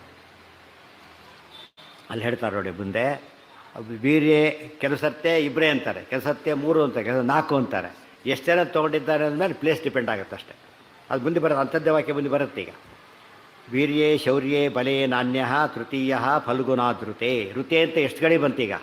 ಋತೆ ಋತೆ ಋತೆ ಅಂತ ಬಂದು ಎಕ್ಸೆಪ್ಟ್ ಎಕ್ಸೆಪ್ಟ್ ಎಕ್ಸೆಪ್ಟ್ ಅಂತ ಹೇಳ್ತಾ ಬಂದರು. ಆ ಕಾನ್ಸೆಪ್ಟಿಂದ ಇದರಿಂದ ಅರ್ಥ ಮಾಡ್ಕೋಬೇಕಾದ್ರೆ ರಾಯರ ಬಗ್ಗೆ ಏನೋ ಶ್ಲೋಕ ಬಂತೀಗ, ಸರ್ವವಿದ್ಯಾ ಪ್ರವೀಣೋನ್ಯೋ ರಾಘವೇಂದ್ರ ನ ವಿದ್ಯತೆ. ನಾವೇನು ಮಾಡ್ಬೇಕು? ಅಲ್ಲಿ ಏನು ಹೇಳಿಲ್ಲ ಅವರಲ್ಲಿ? ಋತೆ ಅಂತ ಹೇಳಿಲ್ಲ, ಋತೆ ಅಂತ ಹೇಳಿಲ್ಲ. ಉಳಿದೆಲ್ಲ ಅಂಡರ್ಸ್ಟುಡ್. ಈಗ ಎಲ್ಲಿ ಹೋಗ್ಬೇಕೀಗ? ಅದೇನು ಹೇಳಿದ್ದಾರೆ? ವಿಜಯೇಂದ್ರ ಕರಾಬ್ ಜ್ಯೋತಸು ಇಂದ್ರವರ ಪುತ್ರ. ಅವ್ರು ಬಿಡಬೇಕಾ ಇರುವ ಇವರಿಗಿಂತ ದೊಡ್ಡವರು ಅವರು. ಅದೇನು ಮಾಡಬೇಕಾಗ? ಅವ್ರನ್ನ ಬಿಟ್ಟು ಆಮೇಲೆ ಪೂರ್ಣಬೋಧಕರು ತೀರ್ಥ ಶುರುವಾಗಿದೆ. ಅಲ್ಲಿಂದ ತಗೊಂಡ್ರೆ ಬೇರೆ ಯಾರ್ಯಾರಿದ್ದಾರೆ ಅವರೆಲ್ಲರನ್ನು ಬಿಟ್ಟ ಮೇಲೆ ನೆಕ್ಸ್ಟ್ ಯಾರಿದ್ದಾರೆ? ಇವರಿದ್ದಾರೆ, ಇನ್ನೊಬ್ಬರಿಲ್ಲ. ಇವರು ಏನಾಗ್ತಿತ್ತಾಗ ಇಷ್ಟೆಲ್ಲ ರಾಘವೇಂದ್ರ ಸ್ತೋತ್ರ ಹೇಳಿಬಿಟ್ಟು ರಾಘವೇಂದ್ರ ಸ್ವಾಮಿ ಇಲ್ಲ ಅಂತ ಹೇಳಿಬಿಟ್ರೆ ನಾಸ್ತಿ ನಾರಾಯಣ ಸಮಯವೇ ಹೋಯಿತು ಕೊನೆಗೆ. ಅದು ಹಾಗಲ್ಲ. ಯಾಕೆ ಅವ್ರು ಹಾಗೆ ಹೇಳಲಿಲ್ಲ ಅಂದರೆ ಮೇಲಿಂದ ಶುರುವಾಗಿದೆ, ತಾರತಮ್ಯ ಮೇಲೆ ಬಂದಿರೋ ಮತ್ತೆ ಹೇಳಬೇಕಾಗಿಲ್ಲ. ಅದು ಆಬ್ವಿಯಸ್ ಅಂತೀವಲ್ಲ, ಹಾಗೆ ಆಬ್ವಿಯಸ್ ಆಗಿದ್ದನ್ನು ಹೇಳಿದರೆ ಏನಂತಾರೆ? ಅದಕ್ಕೆ ಗೊತ್ತಿರೋದನ್ನು ಹೇಳಿದೆ ದೊಡ್ಡ ವಿಷಯ ಅಂತ ಹೇಳ್ತಾರೆ ಆ ಟೈಪ್. ಆದರೆ ಸರ್ವವಿದ್ಯಾ ಪ್ರವೀಣೋನ್ಯ ಅಂತ ಹೇಳಿದಾಗ ಅದನ್ನೆಲ್ಲ ಇಟ್ಕೊಂಡು ಒಂದು, ಮತ್ತು ಅವರ ಅನುಗ್ರಹದಿಂದ ಇನ್ನೊಂದು, ಮತ್ತೆ ಅವ್ರು ಆದಮೇಲೆ ಅಷ್ಟೇ ಅಲ್ಲ, ಅವ್ರ ಅನುಗ್ರಹದಿಂದ ಕೂಡ ರಾಯರು ಹಾಗೆ ಬರೀಬೇಕು. ಪ್ರತಿ ಸರ್ತಿ ಬರೀಬೇಕಾದ್ರೂ ಕೂಡ ಅವರ ಅನುಗ್ರಹದಿಂದ ಅಂತಲೇ ಬರೆಯೋದು. ಅದೆಲ್ಲ ತಿಳಿದ ಹೋದರೆ ಜನಕ್ಕೆ ಆಭಾಸ ಅನಿಸುತ್ತೆ. ತಿಳಿದ ಹೋದರೆ ಶಾಸ್ತ್ರವೆಲ್ಲ ಆಭಾಸನೇ ಕಾಣೋದು ಎಲ್ರಿಗೂ ಕೂಡ. ಏನ? ಹಾಂ, ಯಾರಿಗೆ? ಹಾಂ ಹಾಂ, ಅದು ಏನು ಹೇಳಿದ್ರು? ಇದೆಷ್ಟು ಹೇಳ್ತಿರೋದಾ? ಅಂದರೆ ಹೌದು ಹೌದು ಹೌದು ಹೌದು ಹೌದು. ಅಲ್ಲ, ಕೃಷ್ಣನ ಭೀಮನಾರು ಯಾಕೆ ಸೇರಿಸಿದ್ರು ಅಂತ ಕೇಳಿದರೆ ಅದೇ ಉತ್ತರ. ಏನು ಉತ್ತರ? ಅಲ್ಲ, ಇದ್ರದ್ದೆಲ್ಲೋ ತೊಗೊಂಡಾಗ ಕೂಡ ಬಂದೆ ಇಲ್ಲೂ ಕೂಡ ಏನಾಗುತ್ತೆ ಗೊತ್ತಾ? ಕೆಲವೊಮ್ಮೆ ಏನಾಗ್ತಿತ್ತು ಗೊತ್ತೇನು? ಒಂದೊಂದು ಸಲ ಅರ್ಜುನಿಗೆ ಅಹಂಕಾರ ಬಂದುಬಿಡ್ತಿತ್ತು, ನಾನು ಕೃಷ್ಣನಿಗೆ ಸಮ ಅಂಥೇಳಿ. ಅದರಲ್ಲಿ ಬರುತ್ತೆ, ವಿಪ್ರಸ್ಯ ಶಿಶುರಕ್ಷಣೆ ಅವಮೇನೆ ಅರ್ಜುನ ಕೃಷ್ಣಂ ವಿಪ್ರಸ್ಯ ಶಿಶುರ. ಆಚಾರ್ಯ ಕೋಟ್ ಮಾಡ್ತಾರೆ ವಾಕ್ಯನ. ಆ ಬ್ರಾಹ್ಮಣ ಬರ್ತಾನೆ, ನನ್ನ ಮಕ್ಕಳೆಲ್ಲ ಹುಟ್ಟಿದ ತಕ್ಷಣ ಕಾಣದಲ್ಲಿ ಮಾಯ ಹೋಗಿಬಿಡ್ತಾರೆ, ದಯವಿಟ್ಟು ನೀವು ಬಿಡಿಸ್ಕೊಳ್ಬೇಕು ಅಂತ ಕೇಳಿದ ತಕ್ಷಣ ಅದೇನೋ ಬರ್ತೀನಿ ನಡಿ ಹೋಗೋಣ ಅಂತ ಹೇಳ್ತಾರೆ. ಹಾಗೆ ಹೇಳ್ತಾರೆ. ನೋಡು, ಇದನ್ನು ಮಾಡಲಿಕ್ಕೆ ಯಾರಿಗಾಗಿ ಈವರೆಗೂ ಯಾರು ಇದೆ? ಇದು ದ್ವಾರಕ, ಇದು ಕೃಷ್ಣನ ಊರು. ಇದು ಕೃಷ್ಣ ಬಲರಾಮರು ಕೂಡ ಕೆಲಸ ಮಾಡಿಲ್ಲ, ಆ ಬ್ರಾಹ್ಮಣ ಏನು ಕೇಳಿಲ್ಲ ಅವ್ರನ್ನ. ಆದರೆ ಹೇಳ್ತಾರೆ ಅವ್ರಿಗೆ ಆಗೋದಲ್ಲ, ಸುಲಭದ ಕೆಲಸ ಅಲ್ಲ. ಅಂದರೆ ಅರ್ಜುನ ಏನಂತಾರೆ ಗೊತ್ತೇನಾಗ? ನಾಹಂ ಸಂಕರ್ಷಣೋ ಬ್ರಹ್ಮನ್ ನಾ ಕೃಷ್ಣ ಕಾಶ್ಮೀರೇ ಬಚ. ನಾನು ಬಲರಾಮ ತಿಳ್ಕೊಬಿಟ್ಟಿಯ, ನನ್ನ ಕೃಷ್ಣ ಅಂತ ತಿಳ್ಕೊಬಿಟ್ಟಿಯಾ? ಅಂದರೆ ಕೈಲಾಗದೆ ಇರತ್ತ ಕೃಷ್ಣನ. ಏನಾಯ್ತು ಅರ್ಜುನಿಗೆ ಈಗ? ನಾ ಕಾರ್ಷ್ಣಿ. ಅರ್ಜುನ್ ಪ್ರದ್ಯುಮ್ನ ಅಲ್ಲ, ನಾನು ಯಾರು ಗೊತ್ತಾ? ಅಹಂ ವೈ ಅರ್ಜುನೋ ನಾಮ. ಅರ್ಜುನ ಗೊತ್ತಾ ನಾನು? ಎಸ್ ವೈ ಗಾಂಡಿವಂ ಧನು, ನನ್ನ ಕೈಲಿ ಗಾಂಡಿವ ಇದೆ ಗೊತ್ತಾ ಅಂತ ಹೇಳ್ತಾರೆ ಆ ಕಾಲಕ್ಕೆ. ಆಗ ಕೃಷ್ಣ ಹೇಳ್ತಾನೆ, ಅವಾಗ ಏನು ಅರ್ಜುನ ಏನು ಮಾತಾಡ್ತಿದ್ದಿ ಅಂತ ಕೇಳ್ತಾನೆ. ಅರ್ಜುನ ಸ್ವಲ್ಪ ತಲೆ ತಗ್ಗಿಸ್ತಾನೆ. ಗೊತ್ತಾಯ್ತು ಕೃಷ್ಣಕ್ಕೆ ಗೊತ್ತಾಯ್ತಲ್ಲ ತಕ್ಷಣವೇ. ಆಗ ಇನ್ನೂ ಹಠ ಬಿಟ್ಟಿಲ್ಲ. ಅದಕ್ಕೇನಂತಾನೆ? ಕೃಷ್ಣ, ನಾನು ಮಾತು ಕೊಡ್ತಾ ಇದ್ದೇನೆ ನಿನಗೆ, ಅಕಸ್ಮಾತ್ ನನ್ನ ಕೈಲಾಗದೆ ಹೋದರೆ ನಾನು ವನ್ಯಂ ಅಗ್ನಿ ಪ್ರವೇಶ ಮಾಡ್ತೀನಿ ಅಂತ ಹೇಳ್ತಾನೆ. ಎಷ್ಟಿದಾಯ್ತು! ಅಗ್ನಿ ಪ್ರವೇಶ ಮಾಡಬೇಕಾಗ್ತಿತ್ತು ಅರ್ಜುನ. ಕೃಷ್ಣ ಅದಕ್ಕೇನು ಮಾಡ್ದ? ಕರ್ಕೊಂಡು ಎಲ್ಲ ತೋರಿಸ್ಬಿಟ್ಟು ಯಾರು ಅಂತ ಹೇಳಿಕೊಡ್ತಾರೆ. ಅದು ಆ ಡೌಟ್ ಬರಬಾರ್ದು ಅಂತಾನೆ ಮಧ್ಯ ಕೃಷ್ಣ. ಗೊತ್ತಾಯ್ತಾ? ಡೌಟ್ ಬರೋ ಪ್ರಸಂಗ ಎಲ್ಲಿ ಇಲ್ಲ ಅಲ್ಲಿ ಹೇಳಬೇಕಾಗಿಲ್ಲ. ಕೆಲಸಕ್ಕೆ ಏನು ಮಾಡಬೇಕಾಗತ್ತೆ ಹೇಳಬೇಕಾಗತ್ತೆ. ಅರ್ಜುನ ಅಹಂಕಾರ ಬಂದ ಪ್ರಸಂಗ ಇದೆಯಲ್ಲ, ಆ ದೃಷ್ಟಿಯಿಂದ ಇದೇ ಇಲ್ಲ. ಅದು ನೀವು ಹೇಳಿದ ಪ್ರಶ್ನೆ ಉತ್ತರ ಅದೇನೆ. ಇವಿಲ್ಲದೆ ಎಲ್ಲ ಕಡೆ ಹೇಳಬೇಕಾಗಿ ನಮ್ಮಲ್ಲೇ ಕೂಡ ಏನಾಗುತ್ತೆ ಕೆಲವು ಸಲ ಹೇಳಬೇಕಾದ್ರೆ, ಕೆಲಸ ದೇವರೊಳಗೆ ಅಂತ ಕೆಲವು ಹೇಳೋದೇ ಇಲ್ಲ. ಗೊತ್ತಾಯ್ತಾ? ಎಲ್ಲ ಯಾರೋ ಅನುಭವನೆ ಮಾಡುತ್ತಾರೆ, ಸುಮ್ಮನೆ ಅಂದ್ಬಿಡ್ತಾರೆ ಅಷ್ಟೇ. ನೀವು ಹೇಳಿಲ್ಲ ಅನಿಸ್ಬಿಡುತ್ತೆ, ಬಟ್ ಅಂಡರ್ಸ್ಟುಡ್. ಅದು ದೇವರೊಳಗ್ರಹ ಅಂತ ಯಾವಾಗಲೂ ದೇವರೊಳಗೆ ಗುರುವಿನ ಕಾದೇ ಪೂರ್ಣ ಪ್ರಭತಿ ಗುರು ಕಾರುಣ್ಯ ಸರಣಿಂ ಪ್ರಪನ್ನ ಅನ್ನೋ ಪದ ಯಾವಾಗಲೂ ಕೂಡ ಮನಸ್ಸಲ್ಲಿ ಇರಲೇಬೇಕು. ಕೆಲವು ಪ್ರಸಂಗ ಬಂದಾಗ ಬಾಯ್ಬಿಟ್ಟು ಹೇಳ್ತಾರೆ. ಇವತ್ತು ಯಾರೋ ಒಬ್ರು ಬರ್ತಾನೆ, ನಾವು ಲೌಕಿಕ ಬರ್ತಾನೆ, ಅವ್ನು ಬಂದು ಯಾವುದೋ ಒಂದು ಬಂದಾಗ ಅಭಿನಂದನೆ ಮಾಡ್ತಾರೆ. ಏನು ಹೇಳ್ಬೇಕಾಗ? ಹರಿವಾಳ ಅವ್ರಿಗೆ ಏನು ಅರ್ಥ ಆಗಲ್ಲ ಅವ್ರಿಗೆ. ಏನು ಹೇಳ್ಬೇಕು ಅವರಿಗೆ? ಎಲ್ಲ ದೇವ್ರದೇ ಅದು ಮುಗಿದು ಅಷ್ಟೇ. ಹರಿ ವಾಯು ಅಲ್ಲೇ ಹೇಳೋಕ್ಕೆ ಅರ್ಥ ಆಗಲ್ಲ ಅವರಿಗೆಲ್ಲ ಕೂಡ. ಅದೇನೇನೋ ಹೇಳ್ತಾರೆ ಅಂತ ತಿಳ್ಕೊಂಡ್ಬಿಡ್ತಾರೆ. ಆ ಕಾಂಟೆಕ್ಸ್ಟ್ನ ಹೇಳಬೇಕು ಉತ್ತರಾಣ. ಅವ್ರಿಗೆ ನಮ್ಮನ್ನು ಗೊತ್ತವರಾಗಿದೆ ಎಲ್ಲ ಹೇಳಬೇಕು. ಇಲ್ಲದ ಚಿಕ್ಕವರಿಗೆ ಅಂದರೆ ಅದು ಭಾರಿ ಚಿಕ್ಕವ್ರಿಗೆ ಹೇಳಬೇಕಾಗಿಲ್ಲ, ಯಾಕೆಂದರೆ ಅವ್ರಿಗೆ ಏನೂ ಅರ್ಥನೇ ಆಗಿರಲ್ಲ. ಆದ್ದರಿಂದ ಆ ಪಾಯಿಂಟ್ ರೆಸ್ಪಾಂಡ್ ಮಾಡಬೇಕಾದ್ರೆ ಪ್ರಸಂಗನೂ ರೆಸ್ಪಾಂಡ್ ಮಾಡಬೇಕು. ಇಲ್ಲ ಆ ಪ್ರಸಂಗ ಬಂದಿದ್ದರಿಂದ ಕೃಷ್ಣನ ಹೆಸರು ಸೇರಿಸಿದ್ರು. ಏನ ಹಾಂ ಅಸರಾವೇಶ, ಅದು ಕಾರಣ ಬೇರೆ. ಆ ತಿಳ್ಕೊಂಡಿದ್ದ ಒಂದು ಪಾಯಿಂಟ್. ಯಾತಕ್ಕೆ ಎಂಬ ಪ್ರಶ್ನೆ ಬಂದಿಲ್ಲ. ಈಗ ತಿಳ್ಕೊಂಡಿದ್ದ ಯಾತಕ್ಕಾಯಿತು ಮುಂದಿನ ವಿಷಯ. ಆನ್ ಲೀವ್ ಯಾತಕ್ಕೆ, ರಜೆ ಗೀಜೆ ಮುಂದೆ, ಆರೋಗ್ಯ ಸರಿಯಾಗಿರೋದೇ ಮುಂದಿನ ಪ್ರಶ್ನೆ. ಅದು ಇವತ್ತಿಲ್ಲ ಅಂಬೋದಷ್ಟೇ ಮೊದಲೇ ಉತ್ತರ. ಜ್ಞಾನಿಗಳಿಗೆ ಅಸರಾವೇಶ ಎಂಬುದು, ಉಳಿದವರಿಗೆ ಅದು ಅಸರಾವೇಶ ಹಸುರ ಕರಿಬೇಕು ಹೊರತು ಅಸರಾವೇಶ ಬೇಕಿಲ್ಲ ಅದಕ್ಕೆಲ್ಲ. ತಥೈವ ದ್ರೌಪದಿ ವಾಕ್ಯಂ ವಾಸುದೇವಂ ಪ್ರತೀರಿತಂ ಅಧಿಜ್ಯಮಪಿ ಯತ್ ಕರ್ತು. ಮರವು ಅಂಬೋದು ಯಾರಿಗೆ ಹೇಳ್ತಾರೆ ಸಾಮಾನ್ಯ? ಮರ್ತು ಬಿಟ್ಟೆ ಅಂತ ಯಾವಾಗ ಹೇಳಬೇಕು? ಅಲ್ಲ, ಗೊತ್ತಿರೋದನ್ನು ಮರ್ತು ಬಿಟ್ಟೆ. ಗೊತ್ತೇ ಇಲ್ಲ ಅಂದರೆ ಮೆಡಿಕಲ್ ಮರ್ತೋಯ್ತು, ಓದಿದ್ರೆ ಮರ್ತೋಗ್ಲಿಕ್ಕೆ. ಅದು ಯಾವಾಗ ಮರ್ತೋಯ್ತು ಅಂತ ಹೇಳ್ಬೇಕು ನಾವು ಗೊತ್ತಿದ್ದನ್ನು. ಸೊ ಜ್ಞಾನ ತಿರೋಧಾನ ಆಗ್ಲಿಕ್ಕೆ ಏನು ಬೇಕಾಗ? ಇಲ್ಲ, ರಾತ್ರಿ ತುಂಬ ಸುಸ್ತಾಯಿತು, ಲೇಟಾಗಿ ಮಲಿಬಿಟ್ಟೆ, ಅದು ಸ್ವಲ್ಪ ಡಿಸ್ಟರ್ಬ್ ಆಗಿದೆ, ಮರ್ತೋಯ್ತು, ಅದು ಕಾರಣ. ಅದು ಅಷ್ಟೇ. ಅದು ಯಾವನೋ ಕೆಟ್ಟವ್ನು ಬಂದು ಏನೋ ರೇಕ್ಷೆ ಹೋಗ್ಬಿಟ್ಟು ಸಿಟ್ಟು ಮೂಡೆ ಹೋಗ್ಬಿಡುತ್ತೋ, ಅದಕ್ಕೆ ಮರ್ತೋಯ್ತು, ಕಾರಣ ಕೊಡೋದು. ಸೊ ಗೊತ್ತಿದ್ದೇನೆ ಮರೆಯೋದೇ ಹೊರತು ಗೊತ್ತಿಲ್ಲದೆ ಮರೆಯೋ ಪ್ರಸಂಗ ಬರೋದಿಲ್ಲ. ತಥೈವಾನ್ಯತ್ರ ವಚನಂ ಕೃಷ್ಣ ದ್ವೈಪಾಯನೇರಿತಂ. ಅಲ್ಲಿಗೆಲ್ಲಿ ನಾಳೆ ದಿವಸ ಮುಂದಿನ ನಾಳೆಗೆ ಮುಗಿಯುತ್ತೆ ಈ ಅಧ್ಯಾಯ. 3ನೇ ಅಧ್ಯಾಯ ನಾಳೆ, 2ನೇ ಅಧ್ಯಾಯ ಮುಗಿಯುತ್ತೆ.